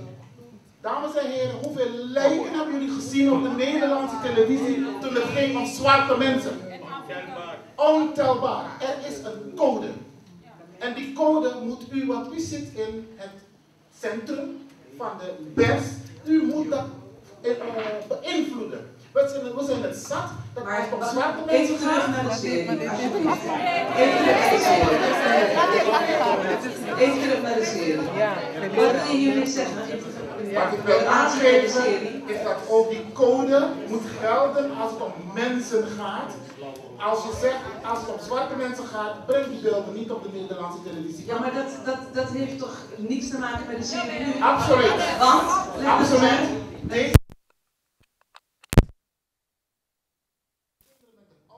kijken en die kijken anders dan zwarte mensen. Want die zien alleen maar negativiteit en verderf en leed over zwarte mensen. Maar als het om witte mensen gaat, kijk maar naar Israël. Je ziet nooit witte mensen als slachtoffers. Je ziet alleen maar hulpverleners. En ik vraag me af of u bereid bent binnen het centrum de code te laten gelden voor zowel wit als zwart. Alsjeblieft. Volgens mij is het een andere discussie. Ja, volgens mij... Jawel. Dit gaat nu over de geschiedenis van slavernij. En dat is een andere discussie. Nee, maar ik vind het wel heel waardevol. Ik vind het wel heel waardevol.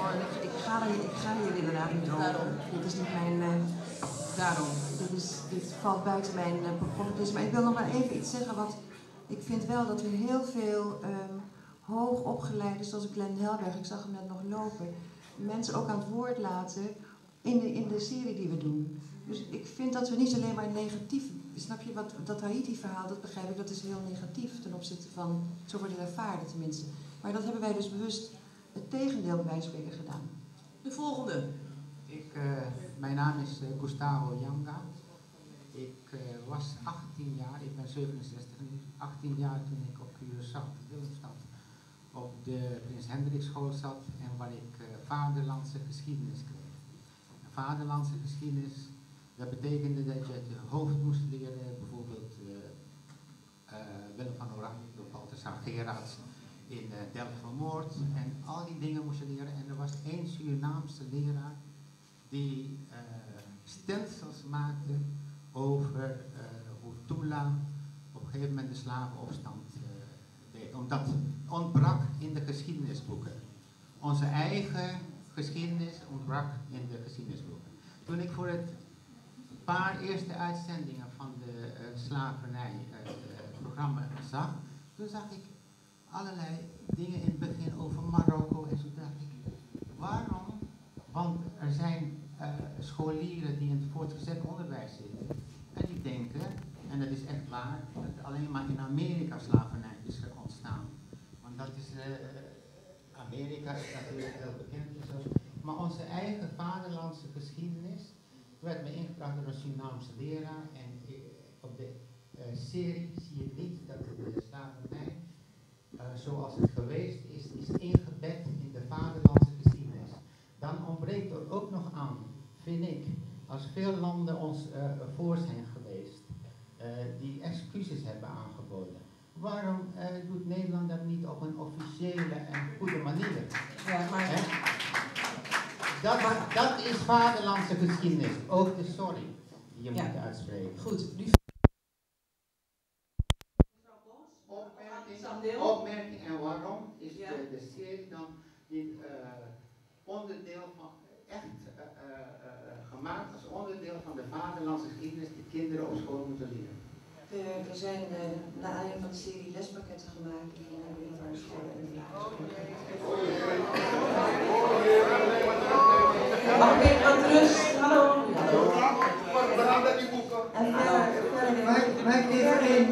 Nee, ik mag even iets zeggen. Ja? Jimmy Basilio die zit in mijn 5e aflevering en die vertelt daar heel gepassioneerd en heel erg bedrongen het verhaal van Tula. En Carl Haarnak zit ook in aflevering 5. Die vertelt over allerlei verschijnselen waar je het over heeft. Goed, ik zou voorstellen, wij brengen volgende week uit al die commentaren in een PDF-file om die mee te sturen met die lespakketten. Mevrouw Boos, is dat een goed voorstel? Dan kunnen we zien of het echt gemeen is.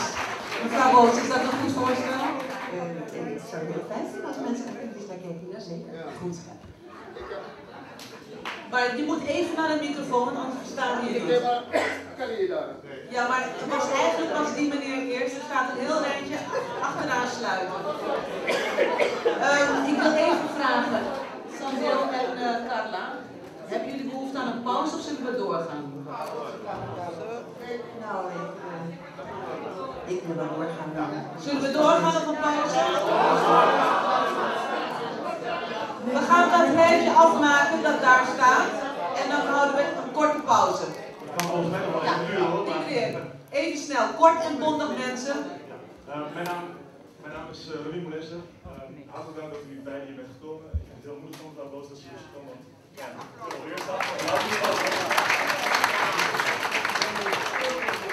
twee korte opmerkingen. Eén, het kan misschien niet uw intentie zijn geweest om de beelden zo over te brengen zoals ze op ons zijn overgekomen, of althans de mensen die er geen vrede mee hebben. Feit is dat het wel is gebeurd. En u als programmamaker zou moeten weten dat, ondanks dat een programmamaker niet de intentie heeft of de gedachte heeft om een bepaalde boodschap over te brengen, het enkele plaatsen van bepaalde beelden, scènes of periodes achter elkaar, of in welke verschillende context dan ook, wat betreft het programma zelf, kan ervoor zorgen dat de kijker thuis een bepaalde boodschap overkrijgt zoals dat in die volgorde van scènes is gegeven. Dat kan misschien niet de intentie zijn van een programmamaker, maar het komt wel zo over op de kijker. En nou, ja, ik moet eerlijk zeggen dat ik het een beetje jammer vind dat u zich daarachter verschuilt. U zegt van nee, we hebben niet de vergelijking getroffen. Nee, we hebben slechts ingezoomd en het is naar aanleiding van die gebeurtenis die Polen, Algen, whatever, nu op dit moment gebeurt, dat we dan eventjes terug gaan kijken naar wat er in het verleden is gebeurd in het Nederlandse slavernijverleden. Dat is het eerste punt. Het tweede punt is, en dat is het verlengde daarvan, ik ben zelf wetenschappelijk onderzoeker. Stel niet veel voor, maar mijn dagelijks werk is vergelijken. Ik ben zelf rechtsvergelijker.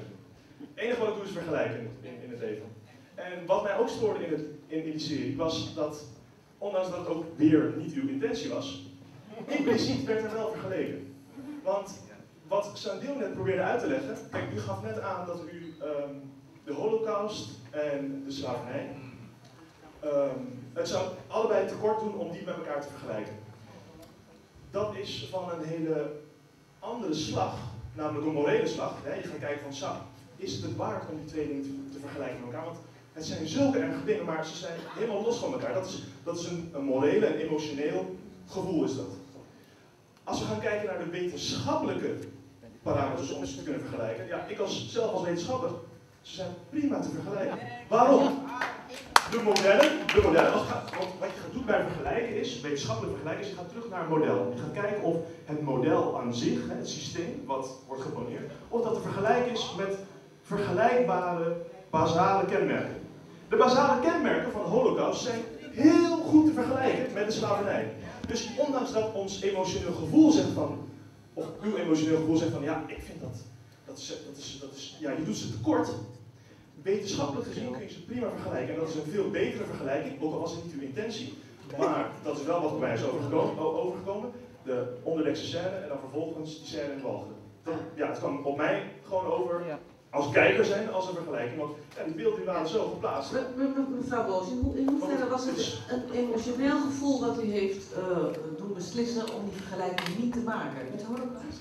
Ja. Ik vind het ik weet niet of dat emotioneel, alleen maar emotioneel is. Ik bedoel... Wat zou dan de reden zijn? U geeft aan dat allebei tekort wordt gedaan. Het gevoel dat ik krijg is dat het... Nee, dat is ook helemaal niet. Ze heeft het niet overwogen. Ik heb het ook niet overwogen. Ah, oké. Nee, dan ben ik een stap meer voor geweest. We gingen namelijk een serie maken over de geschiedenis van slavernij. Ja, maar kom terug op het punt. Maar is het niet zo dat in die hele discussie over slavernij, dat als je al een aanzet doet om een vergelijking met de Holocaust te maken, dat je bijna een Pavlov-reactie krijgt van mensen van nou daar mag je niet aan komen. Zou dat meegespeeld kunnen hebben? Ik moet in alle eerlijkheid zeggen, dat heeft in mijn hoofd niet gespeeld, want ik heb er gewoon die vergelijking nooit willen maken. Nooit. Nou, ik hoop dat u datgene wat u nu hoort in de zaal, dat u dat dan meeneemt voor een volgende keer. Het moet opbouwend zijn. Jammer dat het in ieder geval niet is gebeurd. Dankjewel. De volgende.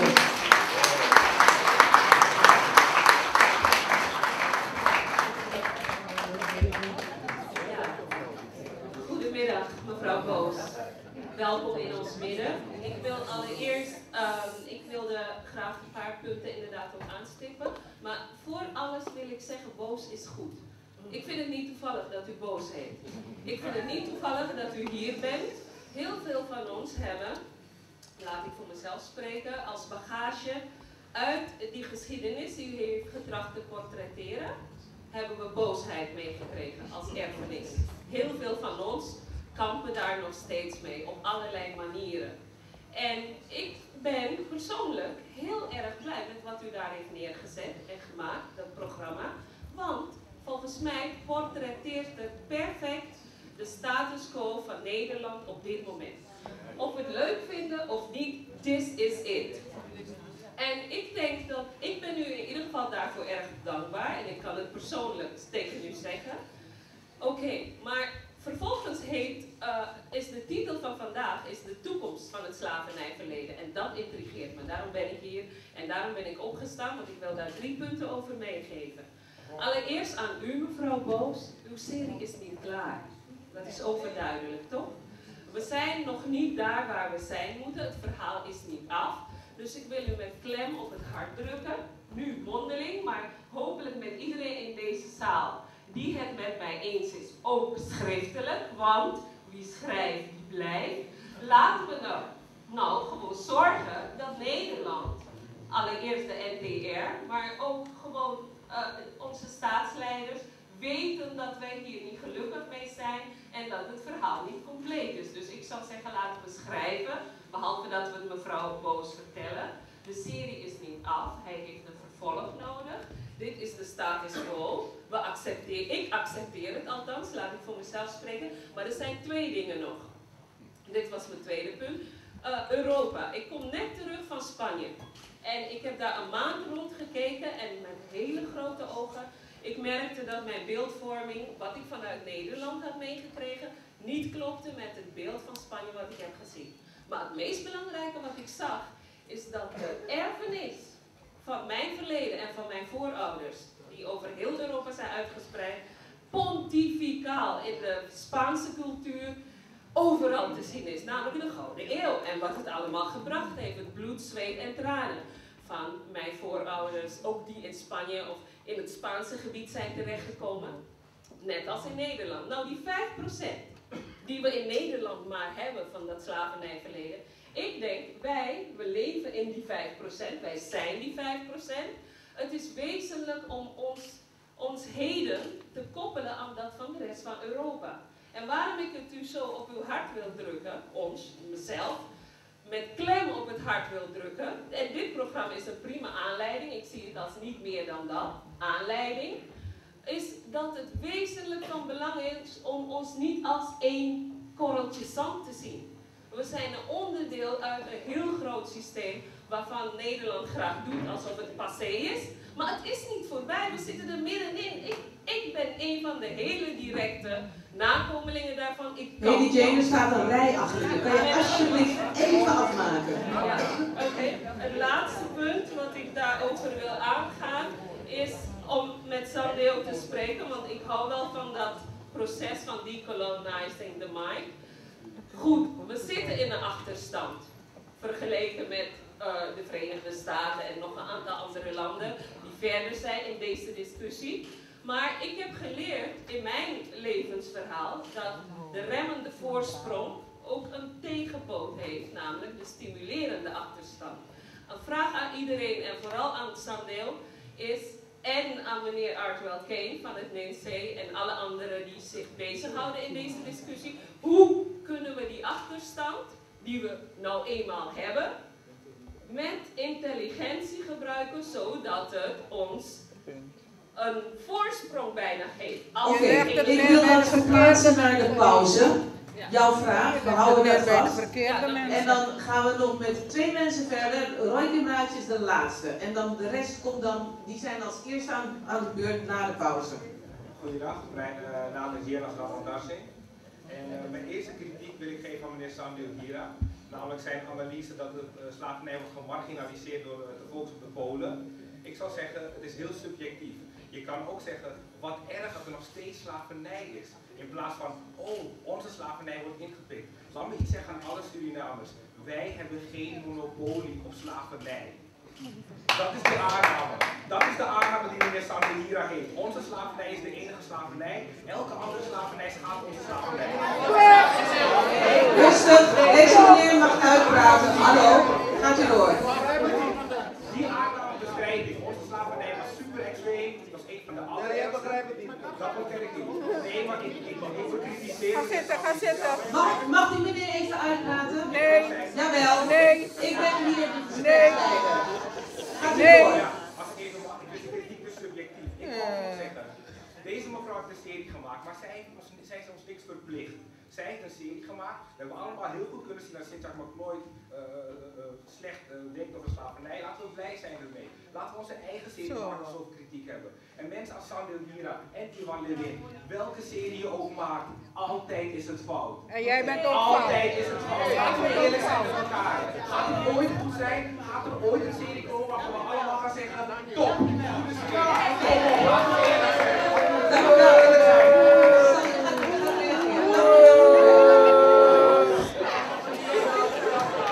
Mag ik even aandacht voor Sandeel Hira reageren? Ja, kijk, ik zeg het is altijd een kwestie van onderbouwen. Want je kunt alles roepen van wat ik vind en wat ik zeg, wat ik doe. Maar je moet het onderbouwen. Ik vergelijk die Polen-kwestie en de moderne slavernij met transatlantische slavernij. Ik zet die criteria, door staat georganiseerd, de omvang enzovoort. En op grond van die criteria zeg ik, hé, je praat over totaal andere verschijnselen, zijn niet te vergelijken. Dus dat zijn argumenten. Nou kan je zeggen, van, ik ga niet eens op je argumenten in. Whatever je zegt, you're wrong. Ja, maar dat is niet de stijl van discussiëren bij mij. Als ik zeg van, als je tegen me zegt van alles wat blanke mensen doen is fout, wat? Of witte mensen, of als je dat mij in de schoenen schuift, dan moet je dat onderbouwen. Want zo zit ik niet in elkaar en zo redeneer ik niet. Dus dat zijn van die soort discussies, ja, wat moet ik ermee? Niks. Oké. Nog even, ik zie mevrouw Gomez staan, maar meneer Kimraatje was eerst. U geeft galant het woord eerst aan mevrouw Gomez. De laatste. Neem me niet kwalijk, mevrouw Gomez, gaat je gang. Ik kan niet zo lang staan, dankjewel. Ja, allereerst wil ik toch zeggen dat ik vond het een heel mooi gemaakte serie. Ik heb ook heel veel nieuwe dingen gehoord, met name over de Arabieren. En het zijn, ja, daar wil ik toch ook even erbij zeggen. Maar ik ben het uiteindelijk toch eens met de kritiekpunten van de heer Sandeel Hira. Want wat blijft hangen is dat het allemaal wel meeviel met die slavernij. En daarom vraag ik mij af in de eerste plaats, wat heeft die adviescommissie allemaal gedaan? Wat is hun rol hierin geweest? Maar daar kunt u geen antwoord op geven, want ze zijn er niet bij. Maar dan wil ik even verder gaan met het tweede punt. Sandeel heeft niet alleen gezegd dat het werd gerelativeerd, hij heeft heel veel gezegd, maar op één punt wil ik ingaan. Dat ik denk dat er ook een verkeerd beeld is geschetst van bepaalde onderdelen. En dan wil ik één onderdeel daarvan noemen waarvan ik zelf het meeste weet. En dat is het onderdeel over de abolitionistische beweging.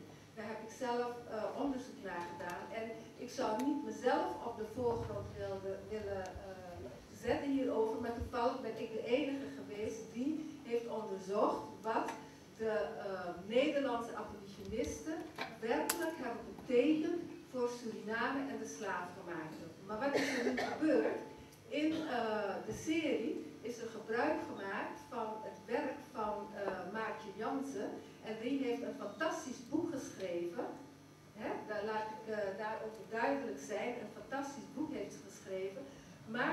Maar zij is naar voren gehaald om over de Nederlandse abolitionisten te praten. Maar haar boek gaat over Nederlandse verenigingen en hun betekenis voor de ontwikkeling van het politieke bewustzijn van de Nederlanders. Daarbij heeft zij verschillende verenigingen onderzocht, onder andere verenigingen die armoede wilden bestrijden, drankbestrijding, en ook de 2 verenigingen die tegen de slavernij waren. Maar wat heeft de afschaffers? Ja, de afschaffers. Dus het is een heel algemeen verhaal. En wat heeft zij gedaan? Ze heeft van die abolitionisten, de voorstanders van de afschaffing van de Nederlandse slavernij, daar heeft ze de ontstaansgeschiedenis van onderzocht.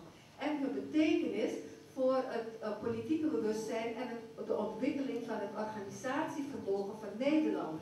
Zij heeft geen onderzoek gedaan naar wat die abolitionisten in werkelijkheid hebben gezegd en gedaan. Dat heb ik dus gedaan en nu had mijn boek niet gehoeven en ik had er ook niet bij gehaald hoeven te worden. Maar ik denk dat als u in vergelijkend perspectief iets had willen doen, dat u dan gewoon ook op zijn minst had moeten noemen wat die Nederlandse abolitionisten eigenlijk hebben betekend. Oké, mag mevrouw Boos daarop reageren?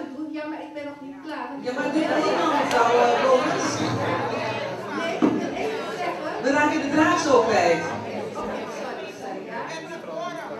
Mevrouw Maartje Jansen heeft inderdaad geschreven deze afschaffers en zij vertelt, maar dat zou je toch gezien hebben ook in die aflevering.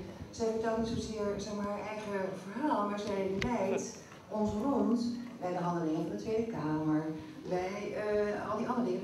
Dus ze put niet zozeer het eigen werk in die scènes, alleen ze laat zien hoe de Nederlandse toenmalige regering gedacht en gehandeld heeft over het afschaffen van slavernij. En dat is helemaal mee eens. Ja. Dat is ook heel mooi. Dus ze put niet het eigen werk, ze gaat naar het Rijksmuseum, het archief van het Rijksmuseum, ze laat die kopjes zien, ze laat, nou ja, ik weet niet wat ze allemaal, ze doet heel veel.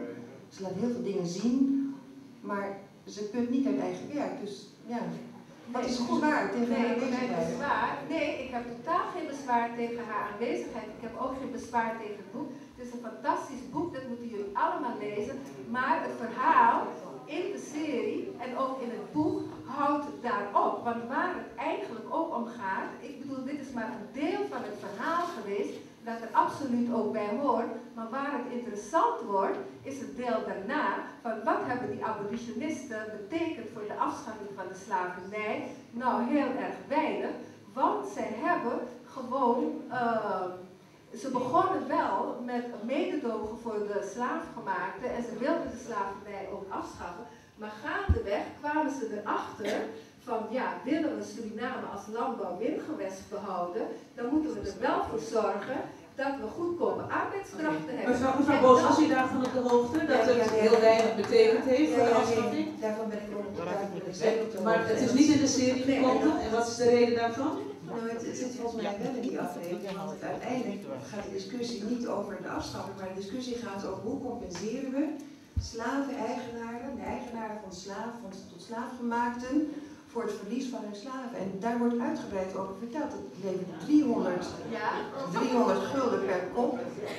Ik bedoel, er wordt ook gezegd, aan de hand hiervan, aan de hand van dit voorbeeld kun je zien dat de slaafgemaakten niet als mensen werden gezien, maar gewoon als goederen. Dat wordt letterlijk gezegd. Ja, maar het is dus heel erg jammer en ik denk dat er dan een veel beter beeld zou zijn ontstaan over de slavernij en zou u niet zo beschuldigd worden van dat het gewoon een witte visie is van de slavernijverleden, als u gewoon ook aandacht had besteed aan de rest van het verhaal. Maar dat punt wil ik toch wel graag even afmaken.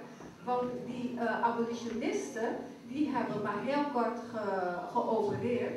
En ze zijn om te bewerkstelligen dat Nederland gewoon toch wel goedkope arbeidskrachten zouden krijgen, hebben ze ervoor gezorgd dat die negatieve beeldvorming over die slaafgemaakten, die heerste onder de voorstanders van de slavernij, die negatieve beeldvorming hebben zij verder verspreid.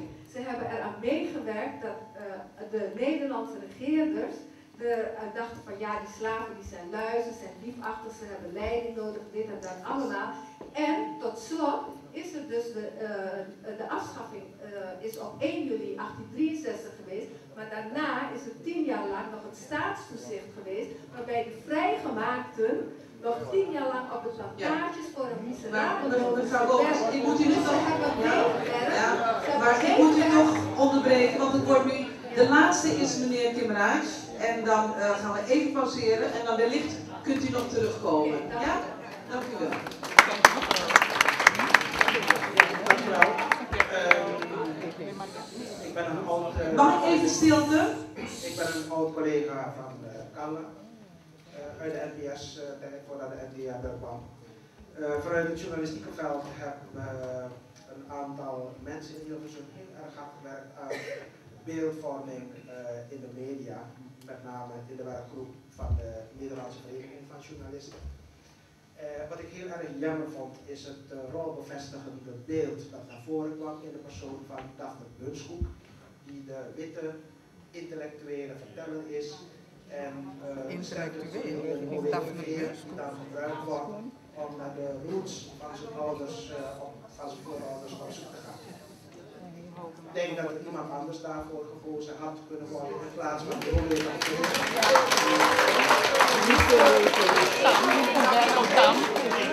Ik vraag me dus af waarom per se Roé van Veer. Ik mis hem ook hier vanavond.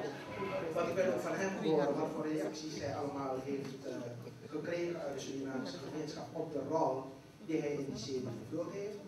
En ik vind dat we in deze 21ste eeuw genoeg mensen hebben, zwarte mensen, die de rol van Daphne Bunskoek over hebben kunnen nemen. Ik had het verhaal ook kunnen vertellen en kunnen duiden in de context, zoals de eindredactie dat zou doen. Dus ik wil weten waarom. Van waar die soort van Jimmy verdelen, rolverdeling.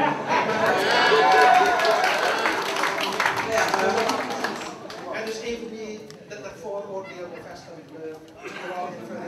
Waarom bevestigt het vooroordeel eigenlijk? Ja. Als het andersom was geweest, stel dat Rodé een vrouw was geweest. Nee, in deze serie je moet iemand hebben die op zoek gaat naar zijn roots. Dus je moet een Suriname hebben. Ja. Maar in plaats van Daphne had er ook een Suriname kunnen zijn die datzelfde verhaal vertelt. Kijk maar naar de serie, daar zijn allemaal zwarte mensen die hetzelfde verhaal vertellen. Dus ik zeg van begin af aan, kijk, de geschiedenis van slavernij is de slavernij van witte en zwarte mensen, zwarte en witte mensen. Ik bedoel, zonder witte mensen was het verhaal heel anders. Dus ik heb van begin af aan geweten, ik wil heel graag een zwarte of een gekleurde presentator en een witte presentator. En ik wil heel graag een vrouw en een man.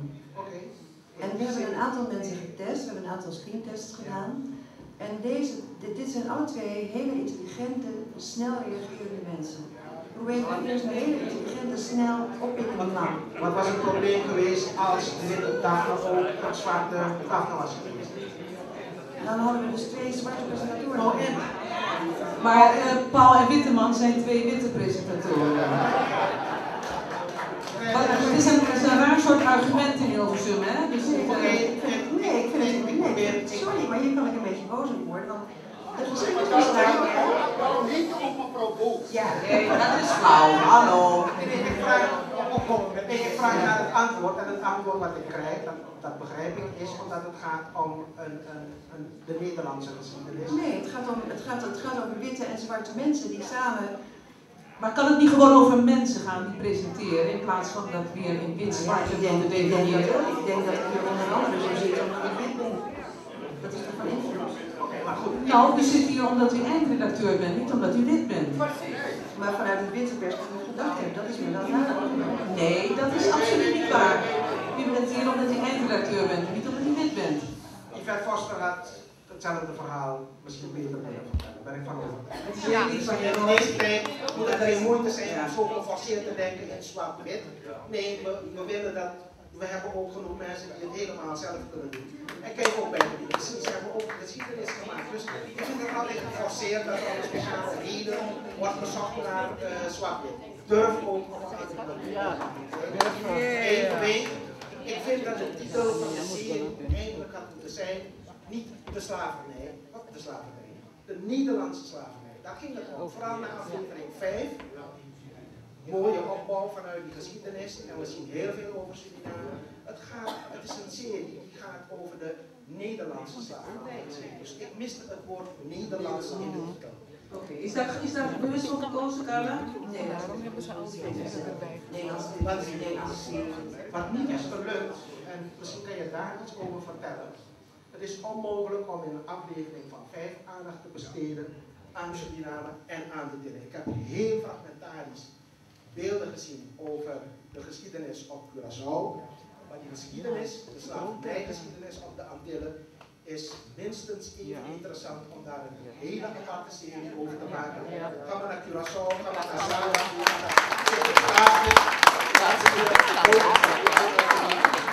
de Nederlandse slavernijgeschiedenis die nooit belicht zijn geweest. De laatste opmerking die ik heb is ook uit de serie 5. Dan zien we op een gegeven moment dat Roy Verveer een plantage aan de Warappa-kreek bezoekt. Waar hij, kennelijk is de bedoeling dat daar zijn voorouders dingen begraven op de plantage. Nee, die hebben ze gewerkt. Dat is gewoon getraceerd vanuit archieven. Hè? Dat zijn voorouders die werken op de plantage Barbados. Ja. Barbados. Ja. Ik ben geweest in dat gebied. En wat ik mis is dat jullie niet hebben laten zien die mooie collectie aan allerlei attributen uit de plantagetijd die opgeslagen zijn bij de plantage Rijnsweert, de Bakkie. Daar is een klaslokaal in het Nederlandse museum. Baspek heeft allerlei overblijfselen. En ik vind dat een grote gemis, want dat is het meest tastbare bewijs van de geschiedenis. Er zijn er wel gefilmd, er zijn er geweest, maar ja, je weet waarschijnlijk dat geen ander in deze zaal de televisie maar voor kiezen is, hè? We kunnen niet alles doen. Ik kan het antwoord verlaten. Dan zeg ik, laat dan op de website dat restmateriaal zien, wat je dus niet kan gebruiken in de televisieserie, maar voor het beeld zo ontzettend belangrijk is. Wat ik daar in die ruimte heb gezien, dat oude schooltje, dat is zo'n groot tastbaar bewijs van die geschiedenis die daar is. En hetzelfde ook met die hele grote suikermolen die daar in het bord staat. Maar weet je, dus wat doe je met dat soort materiaal? Mag ik je even iets vragen? Mag ik jou iets vragen? Vond je de botten die meneer Kuddabuks heeft gevonden op die plantages, vond je dat niet interessanter dan het klaslokaal van Baspek? Ik vond dat ook interessant, maar ik wil niet alles noemen. Ook dat onderdeel is onderbelicht gebleven. Want uit het onderzoek van Dr. Kodabaks blijkt ook die hele geschiedenis van het harde arbeid wat die slaven hebben verricht. En die achtergrond kwam ook niet helemaal goed uit de verf. Dus dat is ook in beeld en in uitleg. Restmateriaal wat je sowieso op je website, en dat is een verzoek wat ik doe, voeg alle informatie die niet in de serie is gebruikt en die waarvan mensen weten van dit is echt heel een levend bewijs. Het is er allemaal op. Nee, dus dan goed. Oké, dat was het. Nou goed, mag ik voor nu Carla en Sandeel heel hartelijk danken, maar we gaan pauzeren en dan komen we nog even terug. En tegelijkertijd ook nog hebben over de mental slavery en decolonizing the mind. Het is waar Deel zo wat Deel graag naar voren wil brengen. Die mevrouw. Ja, ik had een vraag over de keuze. U zei net, televisiemakers keuzes maken. Hè? Een van de meest interessante delen in de serie vond ik een gesprek met Karel Harnak. Die de brug maakte naar de positie van de zwarte mensen in Nederland nu. En dat werd vrij abrupt afgekapt voor een scène in een tatoeagewinkel. Hè? Want ja, dat had geen toegevoegde waarde. En ik vroeg me af waarom die keuze gemaakt is. Voor de tatoeagewinkel? Ja. En waarom dat wat Harnak naar voren bracht, hè? Dus de hele kan je dat in het kort even toelichten? Wat bracht hij naar voren? Dus zien dat in de 16e eeuw de neger een totaal andere persoon was in de Nederlandse cultuur. En dat wat er van geworden is in de 18e en 19e eeuw, de neger zoals hij uiteindelijk terecht te komen is op koekblikken en zoals we hem kennen als Zwarte Piet. Wat ik er vooral zo schokkend aan vond van die scène met Karl Harnack was dat hij vertelde dat die boeken die hij liet zien tot 1960, 70, ik weet niet precies, nog steeds op scholen werden aangeboden. Dat is ondenkbaar, toch? Dat is toch afschuwelijk? Ja, maar waarom, dat verklaart ook veel van onze emoties, hè? En van wat we tegenkomen op straat.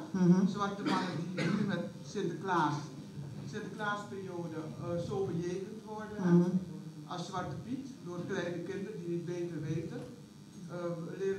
Kinderen leren nog steeds op school zingen, ook al ben ik zwart als roet. Ik meen het nog wel goed. De hele discussie in de Volkskrant rond Annemarie Oster. Die dus dat verhaal had over de neger, ik weet niet of je het gevolgd heeft. Ja, niet helemaal. Nou ja, in ieder geval. Ja. Dat bracht Harnack naar voren en dat werd abrupt afgekapt. En de tijd die de resten werd dus besteed aan zo'n scène in een tatoeagewinkel. En ik vroeg me af waarom die keus. Nou, de maker van aflevering 5, waar u het over heeft, staat achter u, dus Frank Sieger, misschien dat hij het kan vertellen. Ik doe het nog niet hoor. Welkom Frank. Welkom, ik ben Frank Sieger. Ik ben een van die zondaars die meegedaan heeft aan de 5-delige serie over slavernij en geprobeerd heeft in aflevering 5, wat mijn aflevering was, om dus de mental slavery of iets daarvan neer te zetten. Ik ga me niet verontschuldigen. Ik werk al 40, 50 jaar in het vak. En ik doe mijn best de ene keer wat minder, de andere keer wat meer. Wat anders is nu, dat, en de mensen die me het meest kennen, misschien kent u me net van gezicht, misschien kent u mijn films wel. Maar wat ik helemaal in deze discussie mis, en dat irriteert me een beetje, is dat er een soort intellectuele masturbatie gebeurt. Aan de ene kant is het de heren, hoe heten ze allemaal, de witte Nederlanders, de Oost-Indisch en noem maar op. De andere kant, de groep Sandeu Hira. Ze zitten met elkaar vliegen af te vangen, die heeft gelijk, die heeft gelijk, die heeft gelijk, die heeft gelijk. Ik ga u één vraag stellen. Wat heeft die kleine zwarte Surinamer, die vandaag de dag op straat loopt, en die met een volledig verwrongen en kapot gemaakt zelfbeeld zit. Wat heeft hij aan dit soort intellectuelen gehoord? Wel niet. Een oplossing wordt gezocht voor die kleine man. Oké. Daar heb je het. Frank, dit leggen we even voor aan Deel. Dat is de kern van slavernij, dat ze onze geest hebben verwrongen. Okay. En er is niemand in de serie niet, en bij Sandeu Hira niet, en bij Oost-Indië niet, die daarover hebben. Ik denk aan de mensen van vandaag die leven en namelijk elke dag stoten tegen die muur van ellende, van een verwrongen geest. Oké, Frank, er zijn weinig mensen, als bijvoorbeeld iemand als de psychiater Helberg, die daar iets aan probeert te doen. Okay. Er is altijd maar die discussie waar die kleine man niets van begrijpt. Oké, Sandeu, reageer. Mag ik even stilte voor Sandeus reactie? Is die aan? Die discussie gaat over iets. Die discussie tussen Oost-Indië en ons gaat over de manier waarop je kijkt naar je eigen geschiedenis en naar je eigen identiteit. En de reden waarom het reden waarom het zoveel emotie oproept, ook bij die kleine man waar je het over hebt. Het zijn niet allemaal intellectuelen die dit volgen. Die emoties die het oproept, is het gevoel dat er een hele operatie is geweest om die geschiedenis te vervalsen. Die meneer daar, toen hij aan het begin zei van kijk, waarom is die emotie van die holocaust daar?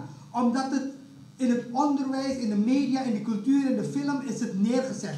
Waarom is het bij ons zo dat we daar tegen ageren? Omdat altijd het andere beeld is neergezet van bagatellisering en doen alsof het niet is zoals de holocaust. Dus die woede en die ellende, dat is wat je tegenkomt en dat is wat je hebt gehoord in de afgelopen 5 jaar. Maar die woede hebben we niet alleen vanwege de serie. Die woede hebben we niet alleen.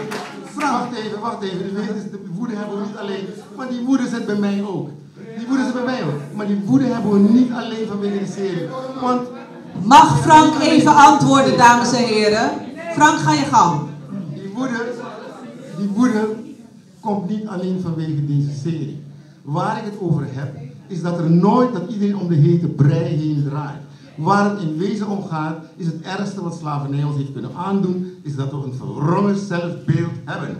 Maar Frank, en jij doe dat hebt... niet als, wacht even man, als mensen niet weten, niet begrijpen dat dat nou de essentie van dat ding is wat wij over en dat er daarna gewerkt moet worden. Want als er een oplossing is voor dat verwrongen beeld van ons, hebben we ook geen Sandew hier en al die mensen nodig, doen we het zelf. Ben je oké daarop reageren? Sorry, hallo, Sandew. Ja, mag ik even één ding zeggen? Kijk, Frank is verantwoordelijk voor die serie. Als die serie eindigt met het beeld van dat meisje in de Kalverstraat, dan is dat het verwrongen beeld van slavernij waar jij verantwoordelijk voor bent. Frank? Oké, Frank, wil je daarop reageren? Frank? Hallo, Frank? Hallo, Frank? Neetje? Luister, ik wil niet te veel woorden eraan vuil maken, dus wel eens niet, dus wel eens niet. Ik kies voor die man in de kleine man in de straat. En ik kies niet voor dat podium waar iedereen namelijk het intellectuele masturbatie pleegt, terwijl dan mijn kinderen creperen met een probleem. Maar Frank, we zitten hier toch niet met z'n allen... Maar Frank, we zitten hier toch niet met allemaal intellectuelen? Geschiedenis hoor, maar ik zie elke dag wat er gebeurt met kinderen hier op straat. Ik ook. Goed, die meneer. Ja, dank u wel. Mijn naam is Leen Kalender en ik heb mij in het verleden toch wel vaak met deze kwestie bezig gehouden. En ik weet dat over de slavernij veel gepubliceerd is. Vanuit die invalshoek zie ik ook wel positieve kanten ten aanzien van de serie. Er is veel kritiek. Ik heb zelf bij Radio Nederland Wereldomroep heb ik mijn eigen kritieken ook neergepend en meegestuurd. Maar er zijn positieve kanten en een van de positieve kanten is tenminste dat er nu hier over het slavernijverleden wordt gesproken. Dat is punt 1. Met mijn kinderen hebben we het ook voortdurend gehad over de slavernij. Op hogescholen waar ik af en toe een college geef, wordt het ook voortdurend over het slavernij gesproken. Ik woon nu al ongeveer 45 jaar in Nederland. Tot die tijd werd er nooit gesproken over slavernij. Er is één ding, dus dat vind ik wel een positief punt. Los van de kritieken die er zijn en ik hoop dat er een vervolg komt, meer vanuit een andere invalshoek. Er is wel een punt waaraan ik mij een beetje gestoord heb. Dat is de vergelijking die mevrouw Boos maakte van de slavernij toen en de slavernij nu. Maar daar hebben we het al uitgebreid over gehad, hè? Maar daar wil ik nog iets over zeggen. Oké, dat wilde u kwijt. Ja. Goed. Ik wil nog het volgende kwijt. Maar dat is het laatste, want er staat weer een rij achter u. Wat bent u streng? Ja, dat moet. Ja, okay. Anders zitten we hier 12 uur 's nachts nog. Oh, dat doen we. Dat is toch wel heel belangrijk. Ja. Morgen moeten we helaas weer werken. We zijn loonslaven geworden. Nou, dan vragen wij een snipperdag aan. Of we melden ons ziek. Ik heb wat literatuur opgezocht en een paar situaties uit het verleden van de slaven was. Er werden ontvoeringen, verkrachtingen, afhakken van lichaamsdelen, brandmerken van vrouwen en mannen. En die brand en die hete stukken ijzer in de geslachtsdelen van vrouwen en ook van mannen duwen, dat zijn zaken die op dit moment in het moderne slavernij niet voorkomen. Dus die vergelijking zijn dingen die wel in Suriname, in de slavernij van Suriname, volgens de literatuur, ik was er niet bij, ik was nog niet geboren, maar de literatuur wel voorkwamen. En dat kun je nou niet zeggen dat dit soort dingen op dit moment in de moderne slavernij voorkomen. Dus dat is wel mijn kritiekpunt. Oké, goed. De volgende. Mijn naam is Jeroen Leijers, ik ben filmmaker en al een jaar of 2 bezig met het ontwikkelen van een speelfilm Tula Revolt. Het gaat over de slavenopstand op Curaçao. Wat was je naam? Kan je dat nog een keer herhalen? Jeroen Leijers. Ik ben al 2 jaar bezig met het maken van een speelfilm over de slavenopstand op Curaçao. Tula Revolt heet die film. En even heel kort als inleiding, wat mij heel erg opviel is tijdens de voorbereiding en de research die ik daar voor aan het doen ben, is dat ik blank ben. Dat is niet makkelijk. Ik ben op Curaçao opgegroeid, kom dus van Curaçao en dit onderwerp, om daar een speelfilm van te maken en te praten met mensen op Curaçao, commissies die ervoor hebben gezorgd dat Tula gerehabiliteerd is. Je merkt heel erg dat er altijd een soort van achterdocht blijft bestaan ten opzichte van blanken. Ik was nog niet klaar.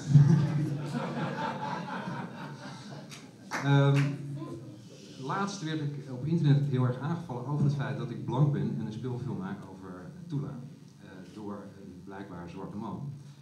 Mijn antwoord daarop was van, het is natuurlijk heel erg vervelend dat het allemaal gebeurd is, die slavernij, en zeker die opstand, dat die nodig was.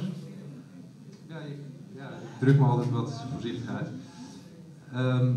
Maar je kunt niet zeggen dat mensen die vandaag zwart zijn, of mensen die vandaag blank zijn, dat 200 jaar geleden ook waren. Het is in mijn ogen vreemd dat met de assimilatie van de bevolking tegenwoordig op Curaçao, dat is een enorme samenstelling van blank, zwart en wat er allemaal bij hoort. In Suriname is dat overigens niet anders, hoewel het meer gescheiden blijft.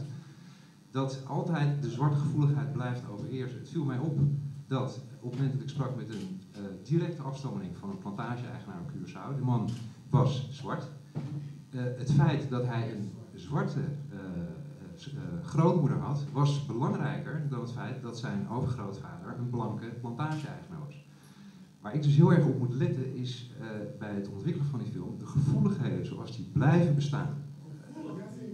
De extreme gevoeligheid die er is voor het onderwerp slavernij.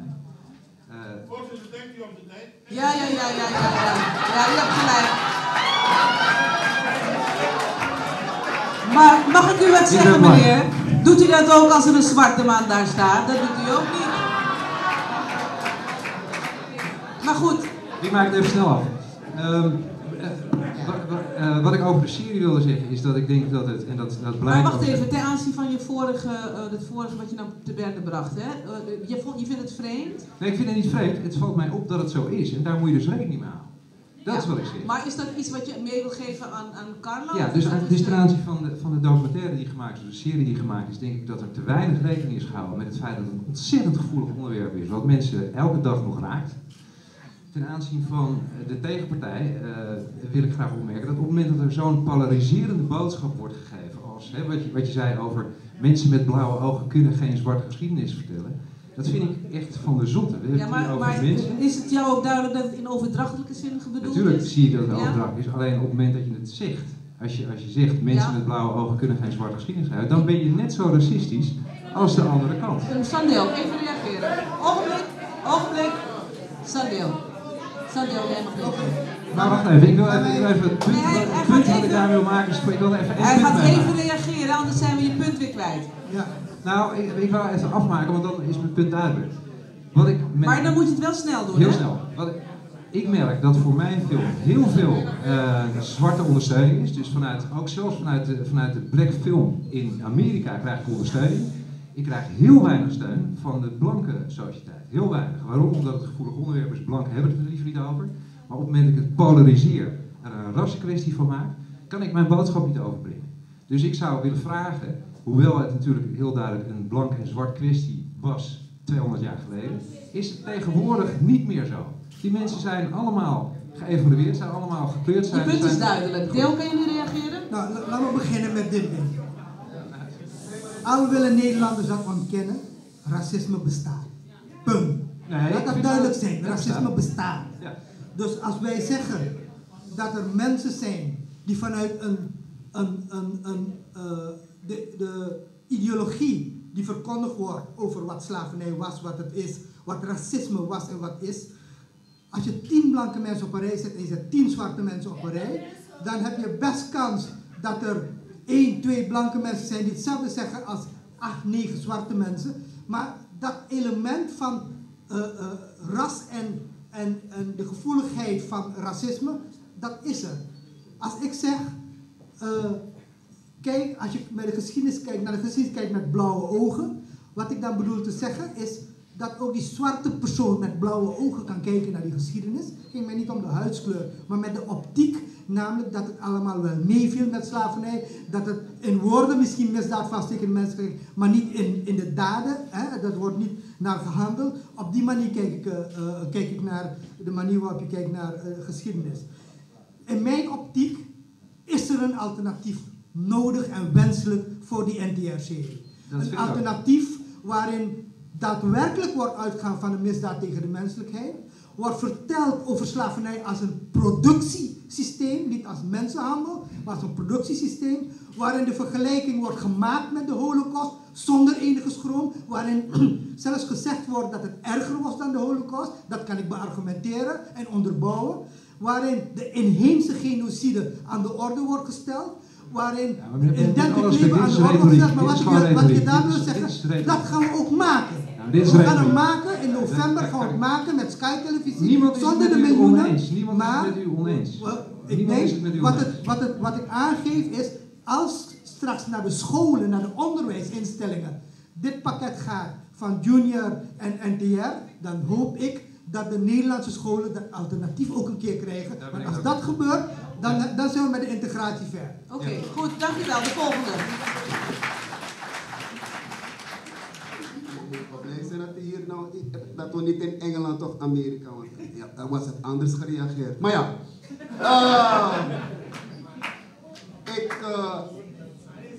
mevrouw Boos, in die hele vijfdelige serie van u heb ik weinig of bijna niets van het verzet gezien. Er is bijna niets daarover echt belicht. 2, we gaan het, en dat is een eis, wat ik eis eigenlijk, als u met die 3 heren daar gaan praten bij de Volkskrant, vraag ik van u dat die 3 mensen die hier, neutralisten, die daar ook bij zijn bij het gesprek bij de Volkskrant. Oké, goed. Mevrouw Boos. Nou, waarom is er weinig over het verzet in de serie te zien? Ja, dat is denk ik een... ja, ik vind het zelf niet zo heel erg weinig eerlijk gezegd, want het hele verhaal van Tula, dat wordt uitgebreid door de doeken gedaan. En er wordt gesproken over... we gaan naar een Marondorp, zoals het heet. Daar wordt gesproken met die antropoloog Emanuels, geloof ik, over hoe dat was en hoe dat gegaan is. En ja, het is natuurlijk het is een heel erg lange geschiedenis en we hebben weliswaar 5x50 minuten. Dat is best veel voor televisiebegrippen, daar ben ik ook heel blij mee. Maar je kunt gewoon niet alles, snap je, tot in eindeloos. Dat kan gewoon niet. Je moet kiezen en je moet de verhalen zo positioneren dat het allemaal in orde komt. Maar ik heb het nooit berekend hoeveel minuten het over verzet gaat, eerlijk gezegd. Maar ik denk dat het toch wel behoorlijk over verzet gehad hebben. Misschien te weinig. We hebben vast te weinig. Misschien is dat iets voor een vervolg. Ja. En dan de tweede opmerking die hij maakte is om in gesprek te gaan, als u in gesprek gaat met die 3 mensen van de Volkskrant. Dat vind ik een lastige vraag. Ja, dat is natuurlijk... we hebben morgen die afspraak. Ja, hij kan natuurlijk, je kan niet eisen van iemand om in gesprek te gaan met iemand anders. Lijkt mij ook een beetje lastig. Het mag voor mij best. We hebben morgenmiddag dat gesprek en dat gaat nu eerst tussen de redactie en deze 3 mensen. En, ja, ik denk dat dat op dit moment de gesprekspartners zijn. Die meneer daar, die was al eerder. Heel korte vraag, meneer, want die was al, en er staan nog heel veel mensen naar. Het is heel kort. Ja. Aan mevrouw Boos. Wat gaat u doen met al die kritiek wat u hebt? Wat de NTR gaat doen, dat is 1. Wat gaat de NTR doen? Waarom? Omdat een omroep zoals die NTR is heel belangrijk. En een hoop, die komen bij mensen thuis. En die krijgen natuurlijk een bepaald beeld. En dat is heel gevaarlijk. Waarom zeg ik dat? De vraag is duidelijk. Nee, wacht. U stelt een vraag en die gaat ze nu beantwoorden. Okay. Nou, er zei net iemand in de pauze tegen mij, binnenkort de nieuwe serie zit er natuurlijk niet in. En dat is waar. Ik bedoel, we hebben deze... Maar realiseert u wel? ...serie kunnen maken. Nou ja, wat ik wel ook heb bedacht, en de reacties in de krant zijn voornamelijk van de witte mensen waar niet iedereen, om het maar even zacht uit te drukken, enthousiast over is hier.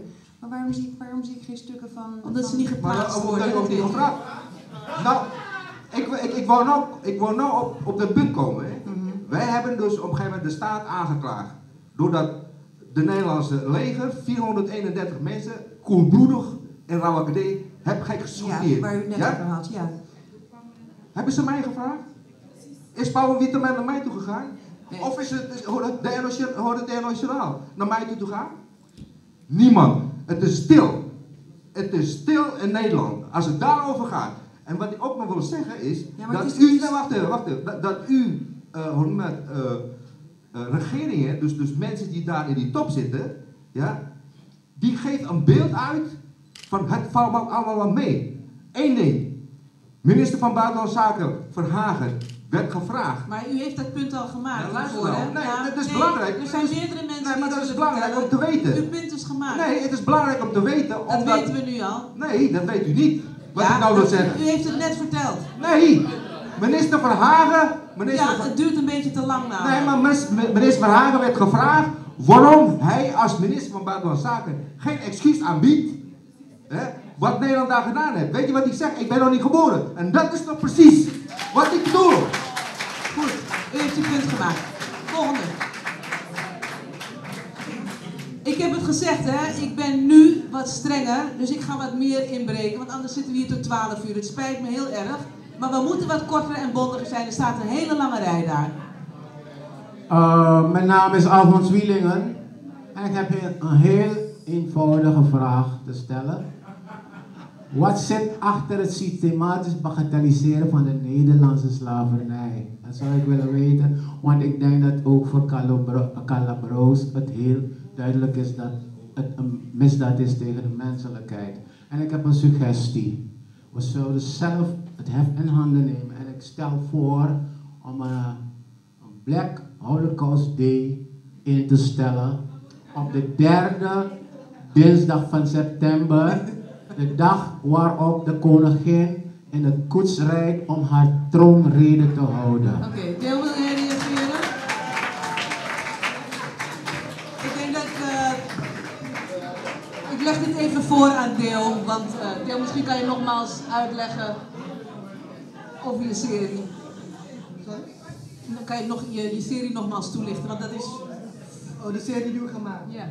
Ja, we gaan in november, we hebben gedraaid in Amerika en in Nederland onlangs. We gaan in Suriname draaien. Dus ik verwacht dat de serie eind november, begin december in Suriname op de buis zal zijn. En bij ons gaat natuurlijk de vraag zijn, hoe krijg je hem hier op de televisie?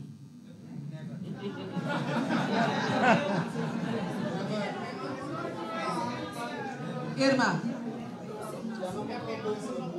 Maar wat was je vraag? Wat zit achter het systematisch bagatelliseren van de slavernij? Ja, misschien dat mijn vraag erbij aansluit. Ik weet niet of meneer Siegel nog in de zaal is, maar mevrouw Boos kan het misschien ook beantwoorden als eindredacteur van het programma. Meneer Siegel zei dat dit programma moet bijdragen aan het zelfbeeld van onze jongeren, van de kinderen en kleinkinderen, van een groot deel van de mensen die hier in de zaal zitten.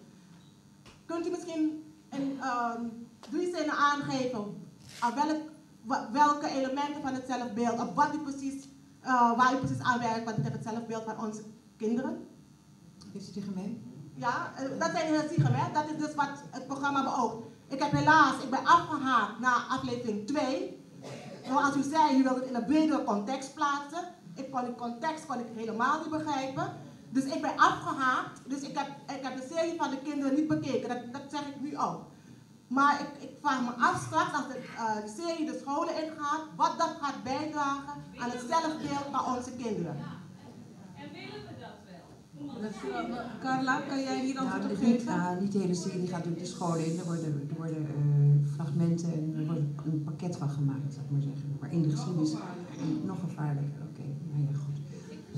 En wat wij kunnen doen voor de... Er wordt een pakket uitgegeven op school. Ja. Maar ik heb niet helemaal begrepen wat u bedoelde te zeggen, wat wij bijdragen aan... Dat hij er ziek van wordt dat er 2 stromingen zijn van intellectuelen die met elkaar in strijd zijn over wel eens niet eens. Over de maatschappelijke relevantie van uw serie. De vraag is nu, hij zegt dat hij met de serie een bijdrage levert aan het zelfbeeld, aan het verwrongen zelfbeeld van onze kinderen. Ja.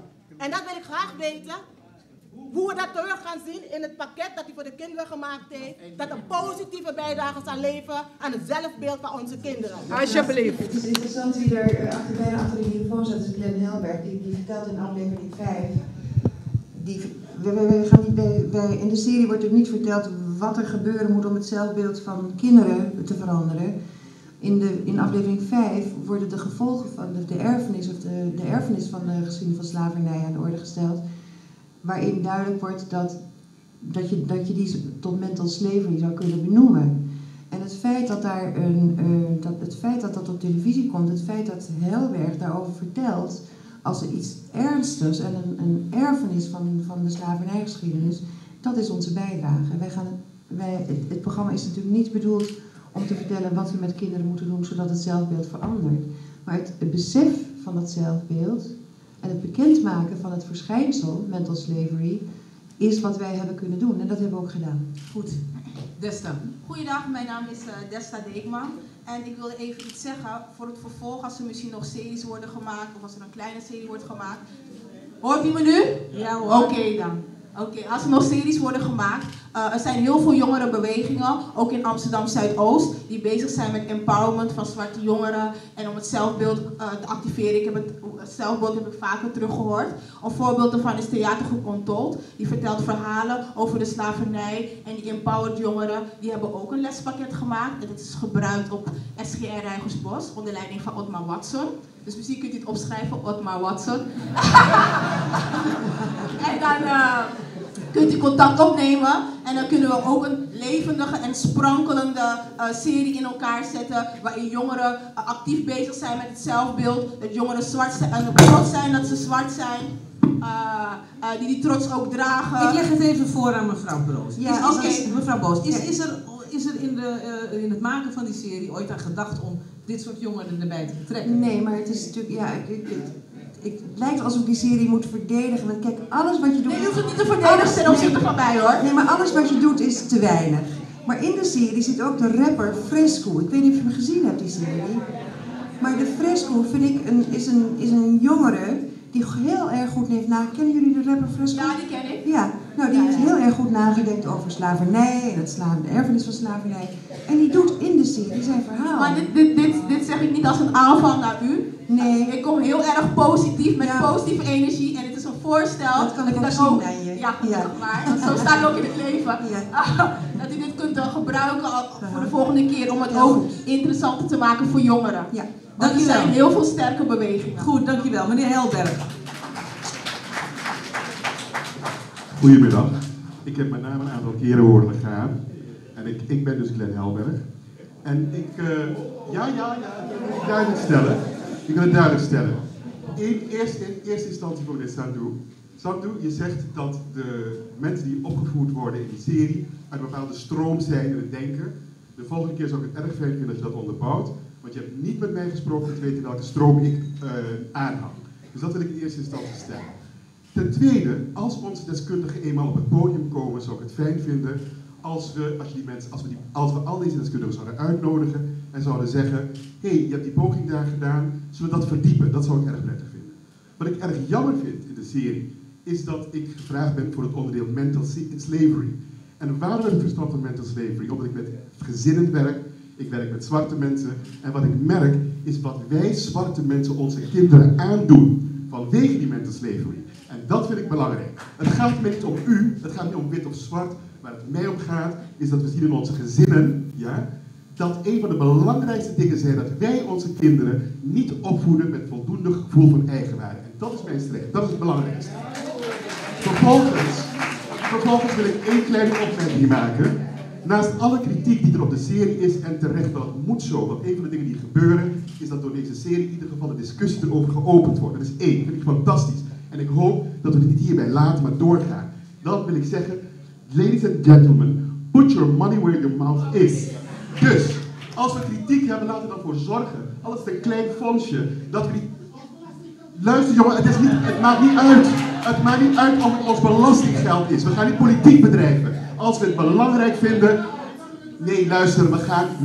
Nee, het is niet de vraag die we aan de middenmensen stellen nu. Ik zeg, laten wij die verantwoordelijkheid nemen dan om dat te doen. Dat is het tweede. Dus ik wil het zo meteen heel graag hebben over de toekomst van de slavernijgebieden. Daar wil ik het over hebben.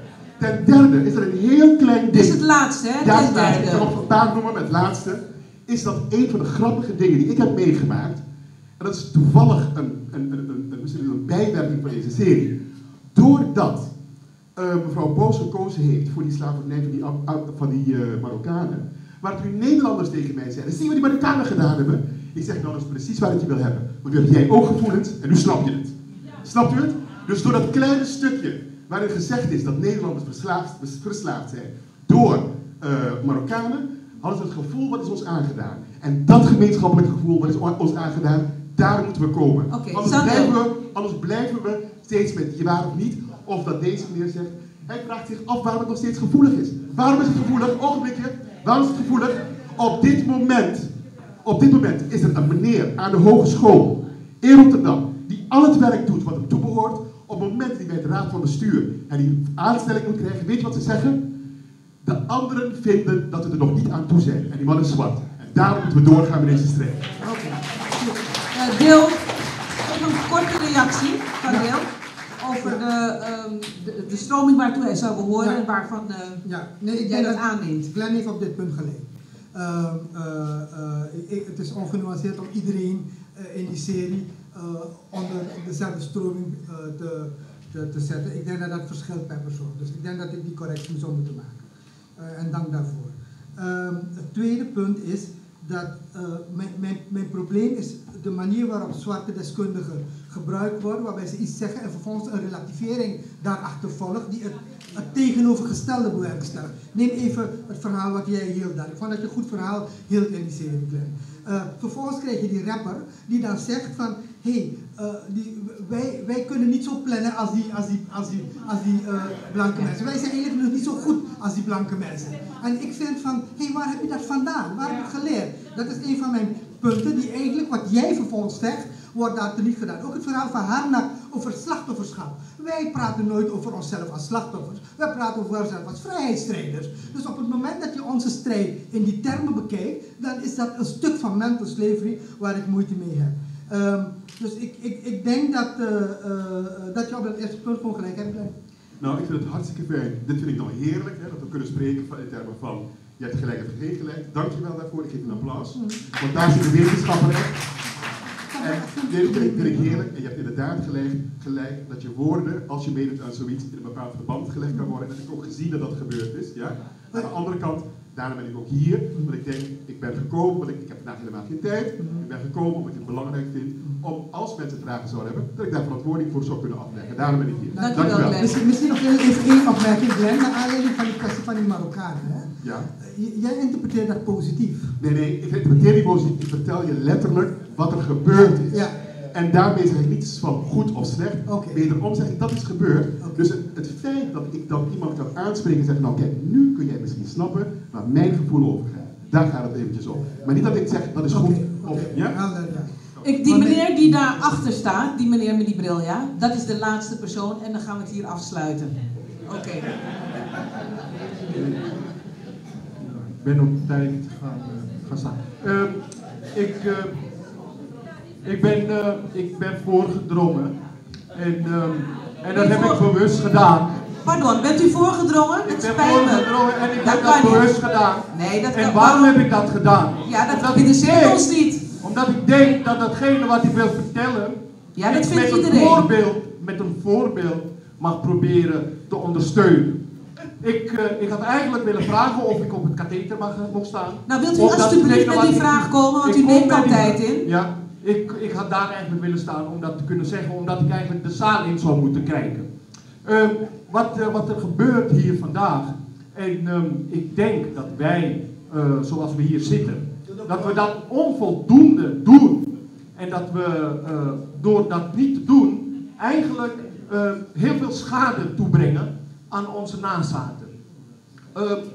Wij wonen al langer dan 40 jaar in dit land.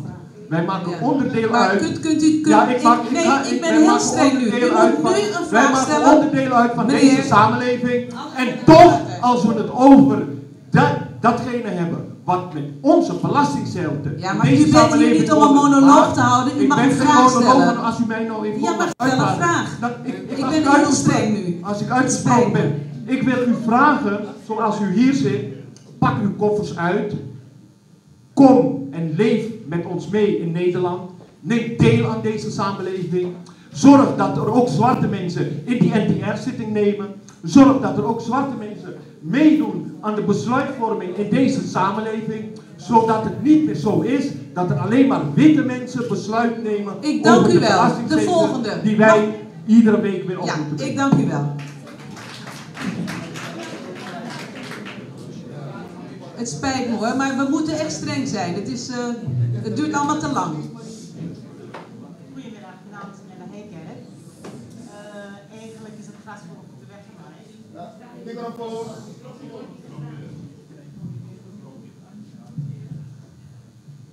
Mijn naam is Glenda Heijkerk. Het gras is voor mijn voeten weggemaaid. Ik ben het volkomen eens met meneer Helder. Alleen het stukje op werkzorg, waarbij hij zegt dat die meneer zegt dat het nog zeer gevoelig is. Blijf in de microfoon praten. Is, denk ik niet dat die meneer daar niet probeert te zeggen. Maar het is natuurlijk nog gevoelig. Ik ben in elk geval blij dat het niet emotioneel belicht is in dit geval door meneer Hira, maar wetenschappelijk. En ik ben ook blij met de vorige spreker die zei van hij is rechtsvergelijker. Waar hij, Maar kunt u alstublieft met een vraag komen? Ik wil met een vraag komen. Ja, als goed ik zo. de gelegenheid geef. En anders lukt het ook weer niet. Er moet een leiding zijn, anders kunnen we niet tot een vraag komen. Ja? En waar het nu om gaat, is dat, ja, vind ik ook, want dan verlies je je punt eigenlijk. Waar het nu om gaat, is dat ik blij ben eigenlijk, mevrouw Boos, met deze film. All things work together for those who believe. En we geloven in elk geval dat er een dag zal komen waarbij Nederland eindelijk eens zal inzien dat de slavernij gewoon een misdaad is tegen de menselijkheid. En daar is waar de gevoeligheid eigenlijk ligt. Maar ik ben blij dat meneer Hira het wetenschappelijk belicht, zodat we eigenlijk internationale podia kunnen gaan betreden om onze stem te laten horen, want het is eigenlijk over het wiel niet uit te vinden. Het is raar. Maar uiteindelijk ook eens voor Nederland hetzelfde gaat gelden. Dat we kunnen zien dat dit een misdaad is tegen de menselijkheid en dat we er inderdaad wat aan gaan doen. Ik denk, nu wordt er een lespakket aangeboden, waarbij natuurlijk er vele kritieken zijn en kinderen dit meekrijgen. En dat vind ik heel erg jammer, zonder dat er in elk geval een beetje naslag hier en daar is, of tenminste een beetje feeling is gehouden onder het wetenschappelijk publiek, onder de bevolking, onder studenten en vooral deze geschiedschrijving weer in boeken staat, dat weer een heel ander beeld bij jongeren teweeg brengt. En dat vind ik erg, want het juiste beeld, zoals u dat zegt meneer Lewin, wordt nu nog steeds niet gegeven. Daarom denk ik dat we misschien, in dit geval is het landelijk platform die is erbij gehaald, dat het misschien juist een beweging moet zijn om alle organisaties een netwerk te laten vormen, dat we dit juridisch gaan aanvechten, zodat dit, zoals meneer Hira voorstander is van decolonizing of the mind, dat we dit niet meer in de schoolboeken krijgen. Want dat is het ergste wat ik vind, dat dit eigenlijk als uitsluitsel van het hele programma teweeg heeft gebracht. Goed, dank u wel. En het is niet gegaan om... De volgende graag, alsjeblieft, de volgende. Het gaat maar, meneer Kim Raad zegt dat de titel van deze documentaire is de Nederlandse slavernij. Dat klopt, want we zeggen het uitgangspunt is misbruik, misdaad tegen de menselijkheid. Maar het uitgangspunt is geweest de Nederlandse slavernij en niet de slaven. De volgende, dank u wel. Mijn naam is Gisela Adriaans, ik had een vraagje. En trouwens, voordat ik dat vraag, wil ik toch nog eens vaststellen dat het nog eens een keertje gewoon, dat alles in zijn twijfel getrokken wordt. Ook bijvoorbeeld toen meneer Hira bij Sanil Ramdas of zo. Ja, van Anil Ramdas werd er ook in twijfel getrokken dat u bijvoorbeeld over feiten, logica en eigen perceptie hebt over het geheel. Dat bevestigt nog eens een keer dat de zwarte man niet dezelfde perceptie heeft als de witte man. En de witte man bevestigt het nog eens een keer. Ik wilde ook, mijn volgende vraag is van, voor wie is deze documentaire gemaakt? Want goed, mevrouw Boos, voor wie is deze documentaire gemaakt? Dat was uw vraag toch? Voor wie is de documentaire gemaakt? Ja, maar we hebben gezegd kort en bondig, anders zitten we hier tot 12 uur. In de tussentijd goed? Het al afgemaakt. Ja, oké. Het gaat er gewoon om dat ik als een van de nazaten, een van de volgende generaties, ik kon er niet op uitmaken voor wie deze documentaire gemaakt is, ook omdat het onze geschiedenis is. Goed. Een gezamenlijke geschiedenis. En je punt is duidelijk. Maar één kant. Voor wie is het gemaakt? Dus het is ook een lering van de documentairemakers de volgende keer om niet voor ons, maar met ons een documentaire.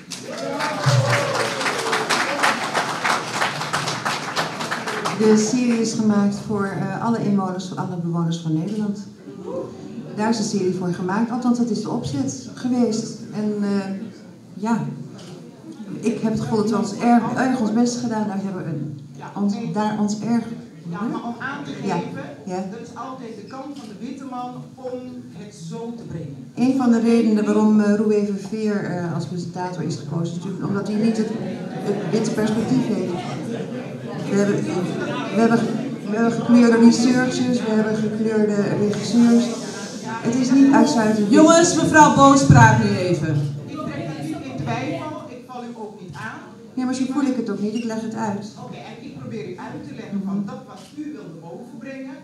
Ja, en ook om het te verkleinen naar de witte man, zodat ook de kijkcijfers, dat ze niet gechoqueerd worden, noem maar op. Ja, het werd in twijfel getrokken, wat ik heb meegekregen van mijn grootouders, dat het breder was. Dus toen ik met mijn kinderen naar de documentaire keek, hadden zij zoiets, waar hadden jullie het dan over? Want zo breed was het niet. Oké. Ja? Ja. Kan je je microfoon iets naar boven doen? Ja, beter staan. Over aflevering... Nog meer? Ja, zo? Ja, in de microfoon. Ik heb een vraag over aflevering 1. En het is eigenlijk meer in een bredere context van racisme in Nederland. Ik denk dat racisme zich voor een belangrijk deel tegenwoordig ook richt, nou zeker richting Marokkanen. Ik denk dat er een soort nieuwe politieke correctheid is, waarin koloniaal verleden wordt bedekt. Ik denk dat we dat ook zien in de uitspraken van partijen als de PVV, maar ook Verdonk, die echt neerpraten op het geheel van het koloniale verleden.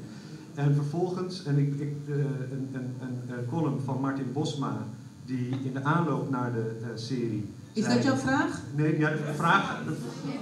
Nee, we gaan snel doen, niet rustig. We doen nu snel.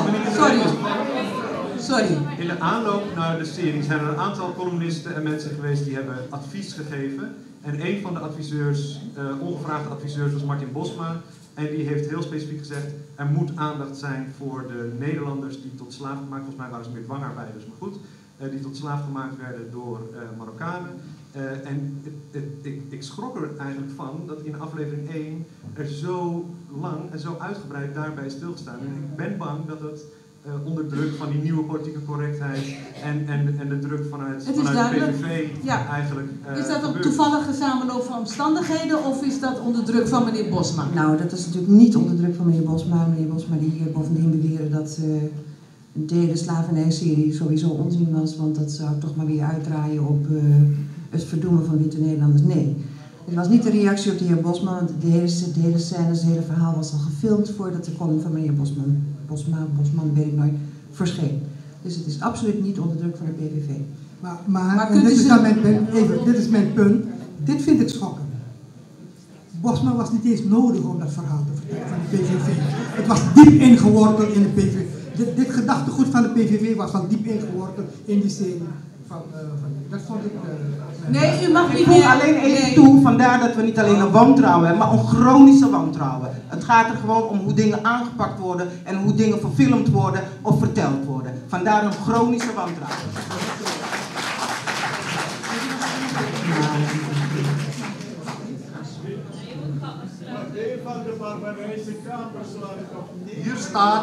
Hier staat de laatste spreker. Goed zo.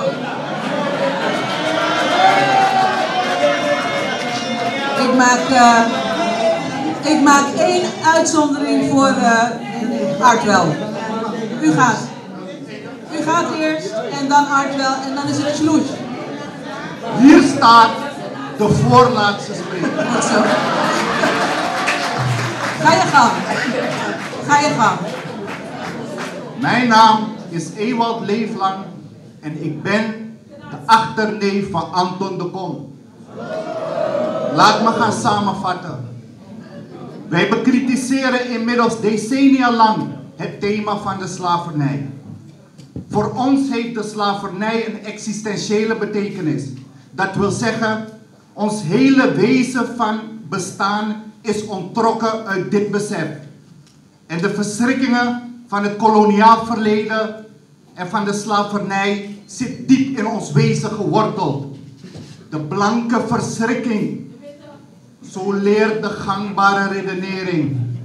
Zo hebben wij van huis uit meegekregen. Heeft onze voorouders het recht ontnomen om gelukkig te zijn. En men is nog maar niet bereid om ons de nazaten het recht op voldoening te geven van deze wetenschap. Wanneer wij de balans opmaken over ons eigen geluk en ons eigen staat van zijn, niet alleen in Nederland, maar ook in Suriname, dan stel ik me zo voor dat het volgende in het teken staat van wat als Anton de Kom. Anders geformuleerd, wat zou er gebeuren als de schrijver van Wij slaven van Suriname in hoogst eigen persoon onder ons tijdgenoten verscheen? Wie zou het over zijn hart verkrijgen Anton de Kom bij te praten over de naoorlogse geschiedenis van zijn geliefd Suriname? Van de Surinamers in Nederland. Wie gaat Anton de Kom bijpraten? Dank u wel. Zouden in Nederland of Suriname mensen te vinden zijn die de moed kunnen opbrengen om Anton de Kom in te lichten over de staat van onze verlichting, over de uittochten van ons als nazaten van slaven en contractarbeiders uit de koloniale greep? Ik moet u onderbreken. Ik stel me zo voor het dat spijt het me. zwarte spook uit het kolonialisme en de Holocaust de gewetenloze zonen en dochters... Het spijt me heel erg, meneer Leeflang. U kunt het plaatsen op ISSR. Dan gaan we het allemaal lezen. We zijn... vertoning van een zeer belangrijke zaak. Ja? Je laat u uitpraten. Nee, dat klopt. Ik laat u niet uitpraten, want er staat nog één persoon die het woord krijgt. En dan moeten we het afsluiten. De zaal beslist. Nee, ik beslis. Het spijt me heel erg. Het spijt me heel erg. Ja. De laatste persoon. Er zijn ook huisregels. Ja. En een viertal stellingen poneren waarmee we verder kunnen. Ja, ik moet het helaas afsluiten. Het laatste woord is voor Arthur Kane van het Minzee. En dan krijgen Sandeel en Carla het laatste woord. Het spijt me. Voorzitter, bedankt. Je ziet dat ik een button draag. Leg geschiedenis niet aan de ketting. Dit heeft te maken met het feit dat wij in verzet zijn vanuit het NNC. Omdat wij bedreigd worden door dit kabinet. Of tenminste de staatssecretaris Cultuur. Die bedreigd heeft ons subsidie te stoppen vanaf 1 januari. Maar we gaan door het feit dat zoveel mensen vandaag hier gekomen zijn voor deze discussie laat zien dat het onderwerp slavernij leeft in de samenleving. Uiteraard ben ik wel blij dat de serie daar was, want het heeft meer aandacht in de samenleving teweeg gebracht. Uiteraard ben ik niet blij met de inhoud van de serie. Ik moet wel zeggen hier, want volgens mij het gaat om in de gemeenschap dat Nancy aan de serie meegewerkt heeft. Even, een medewerker van ons heeft gezeten in de adviesgroep. Dat klopt. Dat klopt. Echt waar? Maar institutioneel, ja, en inhoudelijk heeft het Nancy niet aan de serie gewerkt. Omdat wij niet gevraagd zijn. Dat is duidelijk. Dat moet ik duidelijk maken hier ter plekke. Maar goed. Sorry. In de adviesgroep. Dat zat hier. Heb ik al gezegd. Ga door. Maar goed, mijn ding is niet te praten over medewerkers van de NNC. Ik praat in de zin van institutioneel, inhoudelijk, tot stand komen van de serie. Want wat hier gezegd is vandaag, op het moment dat die serie vanuit een meerdere perspectieven gemaakt zou zijn, wellicht, hopelijk hadden we een ander product. Dat wil ik zeggen. Ik wil zeggen dat het zou beter zijn geweest, terwijl het niet alleen vanuit één perspectief gewerkt was, dat je een ander product. Maar daarnaast wil ik ook zeggen, het feit dat wij moeten vechten om te overleven, nou, pas 8 jaar zegt wat over onze samenleving, over dit onderwerp. Waarom wil men dat dit onderwerp weer onder het tapijt weer geveegd wordt. Terwijl we net begonnen zijn. En dus, als we hier zitten, en we zitten allemaal met dit verhaal. Ja, hij mag wel. Ja. Want ik bepaal dat. Artwell gaat door. We gaan het afronden naar Artwell. Whole business is een slavernijverleden erfenis. Ik heb jullie niet gehoord over de core business toen deze serie op televisie kwam. Ik ben een jongere. Mevrouw, ik heb een Het spijt me heel erg. Het spijt me. Artwell, kan je alsjeblieft afronden, want dan gaan we het hier ook afronden. En dan kunnen we in de... Ik heb een artikel gestuurd naar de Volkskrant. Op jullie website was niks te vinden. Het is op de website. Ja, toen niet. Artwell, als laatste In ieder woord. geval, ik wil daarom net zeggen, omdat wij allemaal, en ik bedoel niet alleen wij als Surinamers, Antillen, maar ook witte Nederlanders, want zonder witte Nederlanders hadden we de slavernij niet gehad. Dus wij zijn allemaal daarbij betrokken. Ik wil zeggen, we moeten zorgen dat een instituut als het NENSE daar is en blijft. Goed zo. Dat wil ik zeggen. Dankjewel. Het laatste woord is voor Caroline en voor Samuel.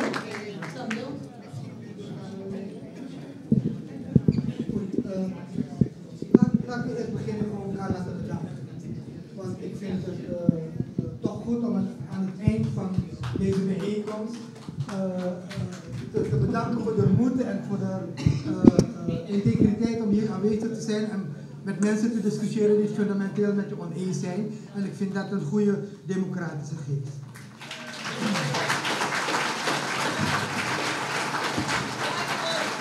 Dankjewel.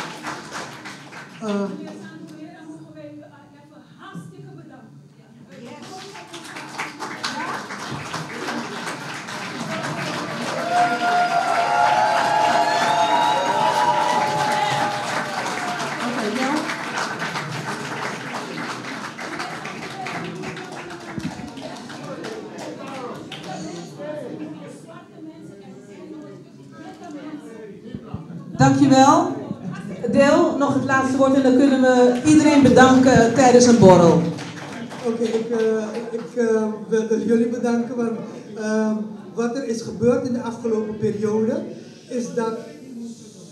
is dat er die kritiek die we hebben geïnitieerd vanuit de commentaren op die serie, die kritiek is door jullie verspreid, is door jullie gedistribueerd en die kritiek is teruggekomen, waardoor uiteindelijk dat excuus is gekomen in de Volkskrant, die zogenaamde relativering, en het laat zien dat het zin heeft om te protesteren. Dank u wel. Dankjewel.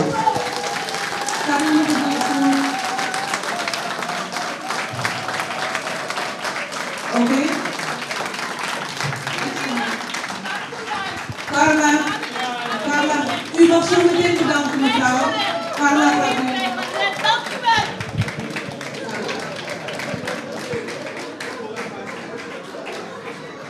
Ik vond het fijn om hier te zijn. Ik vind het geweldig dat er zoveel mensen met zoveel aandacht en zoveel passie over het onderwerp slavernij spreken. En of jullie het nou eens zijn met me of niet, dat is wel een gevolg van de serie die we gemaakt hebben. En dat is een van de doelstellingen die wij ook absoluut hadden om het debat in Nederland op gang te brengen. En ik zou iedereen met een kleur die hier gezeten heeft en boos is, willen oproepen om gewoon naar de opiniepagina's van kranten te schrijven. Want waarom schrijven al die witte mensen wel stukken op die opiniepagina's en missen de Surinaamse en Antilliaanse stemmen? Ik vind het te makkelijk. Ik vind het gewoon te makkelijk. Goed, tot slot wil ik jullie allemaal bedanken dat jullie in zulke grote getalen hier aanwezig wilden zijn. Ik vraag me af, of nee, ik wil jullie ook vragen om dat in het vervolg veel meer te doen. Zodat we met elkaar in gesprek blijven. En als wij met elkaar in gesprek blijven, dan komen de goede ideeën ook vanzelf bovendrijven. En met z'n allen kunnen we een veel grotere vuist maken dan Deel in zijn eentje. Dank jullie wel. Dames en heren. Even een laatste slotwoord. En natuurlijk namens de vereniging, heel hartelijk dank dat jullie allemaal hier in zo'n grote getalen zijn komen opdraven. Het is toch een zondagmiddag. En ik zeg eerlijk, we zien jullie graag. Niet alleen bij dit debat. En het is toch typerend dat deze vereniging die nu zo direct 93 jaar zal bestaan. En eigenlijk in haar hele historie en deze hoogtepunten met dit thema meemaakt.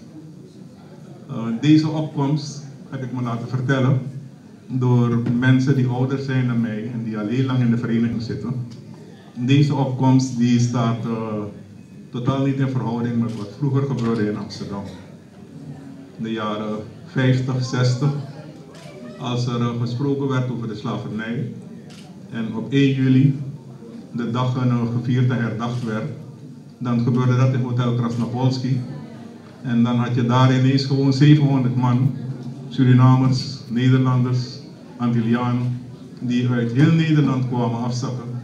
En debatten voerden die dit debat eigenlijk tot een kleinering zou maken.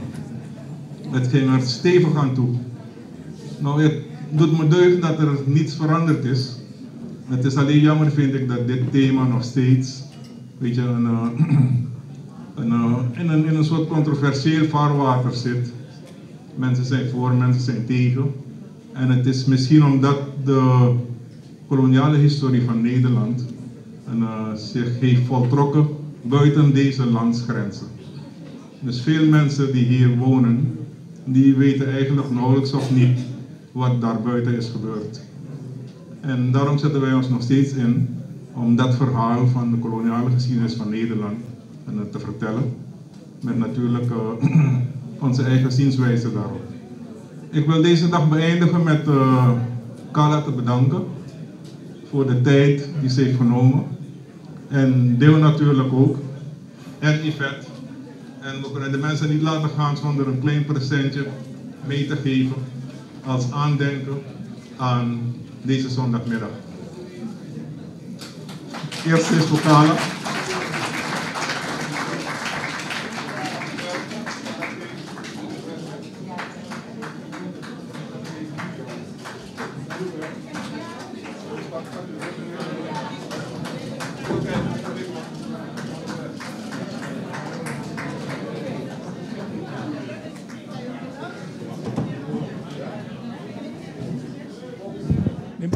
Eu televidentes de nossa TV, casi minuto não divisa nada mais. O sangue está compreendendo holandês.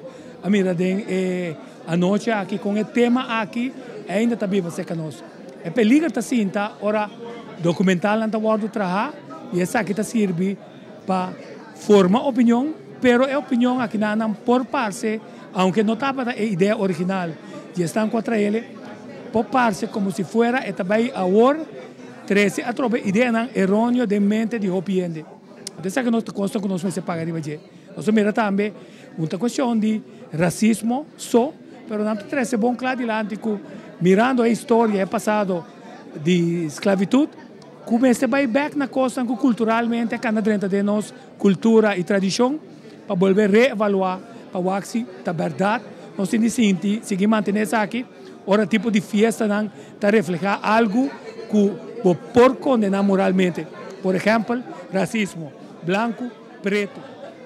Queridos televidentes, nós junto com nós, Glenn Alberg, como especialista e experto, ora nós vamos trabalhar programa na que ver com esclavitud, um tema muito delicado, com nós para se seguro que o que nós mira aue não passa de nos caso. Well, é coisa, o também que não passa de nos caso, é coisa que a passa de nos caso acaba. Sobre a esclavitud de Holanda, da nossa história também.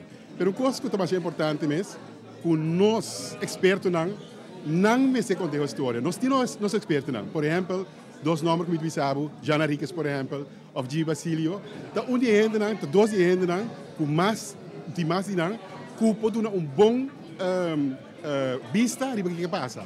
Mas outra coisa também, outra coisa que punta turnos junam agora aqui. Que também faz estúdio, para fazer estúdio que ajuda para nós sim o que passa preciso de nossa história. E também para para seguir estúdio. Esse aqui mesmo, não acaba na master, mas uma coisa que é mais importante mesmo para ir em diepte.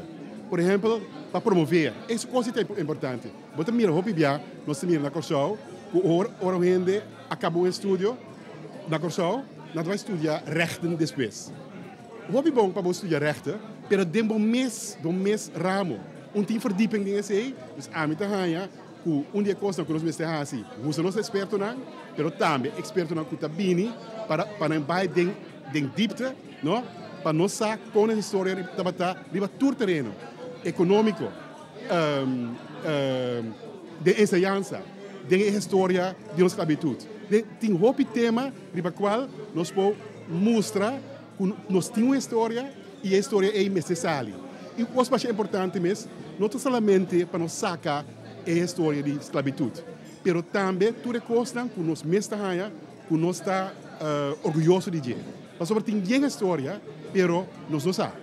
E para nós para nós vai caminho, única coisa que a mim é importante mesmo, que ora nós papia de dia para a independência, é mais importante mesmo, que criar gente, usar de onde não bem e onde não quer vai. Se você não tem esse aí, a mim quer que somente tem cabeça de político não é hora e palavra independência tá cinta, mas não de nós gente não, para sobre nós gente não hora não sabe que men para botar independência, para sobre hora se botar independência que men abo mês vai tra para o lugar e não pode guardar nenhum gente para ajudar a o lugar. Pense a mim é mais importante mesmo para nós mesmos soro que nós temos nossa história riba tur terreno bom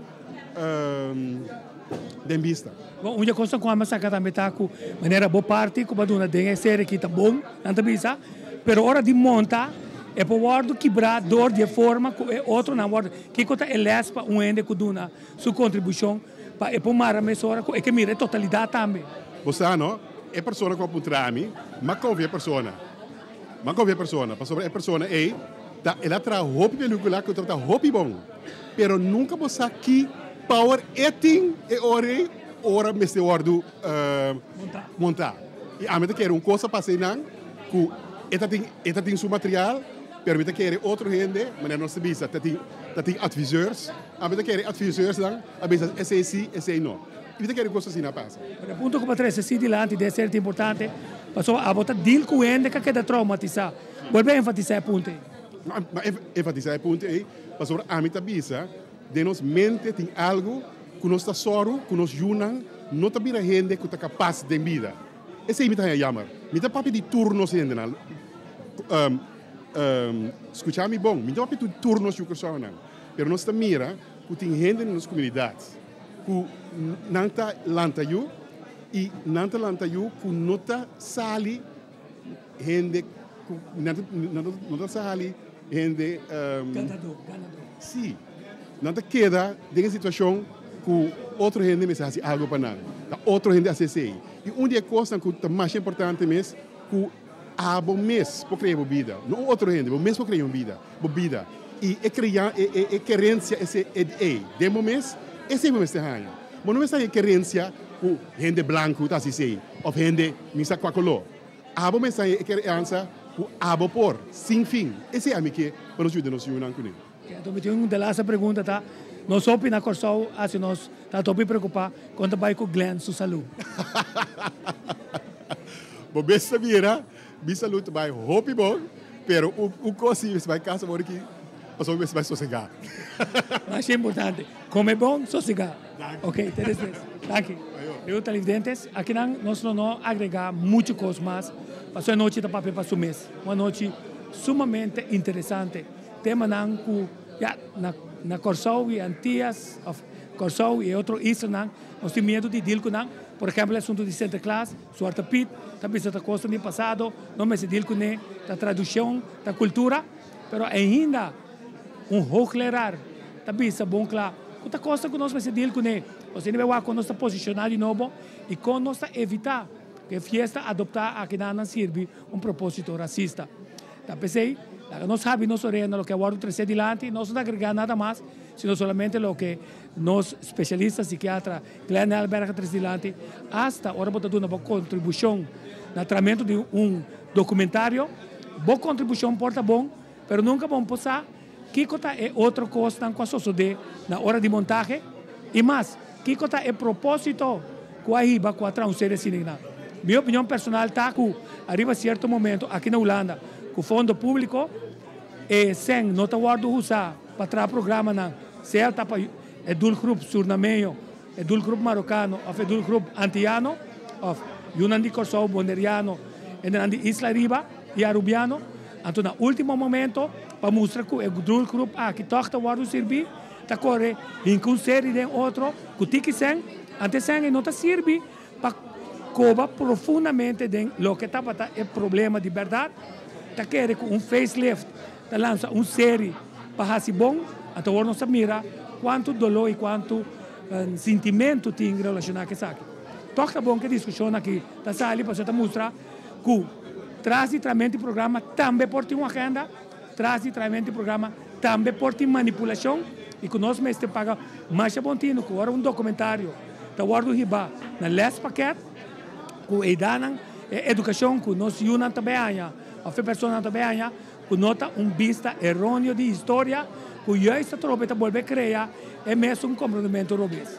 Tá hora verdade, maneira grupo sur na meio assim, para mês tra na produção, receita na caminha, na novembro está claro, e mais depois também nós vai mirar uma produção, esperando então uma produção, onde nós meceno, que está dando vista na mais completo de lo que passa, para sobra, como mire, esclavitud, está um crime contra a humanidade. Está vivo, diante de câmera, tico voz, atrás de câmera, meu amigo Guilito Riley, que vai winter slap, 5 lunas como está na Corsao, pero não é nada, nós está back para a depois.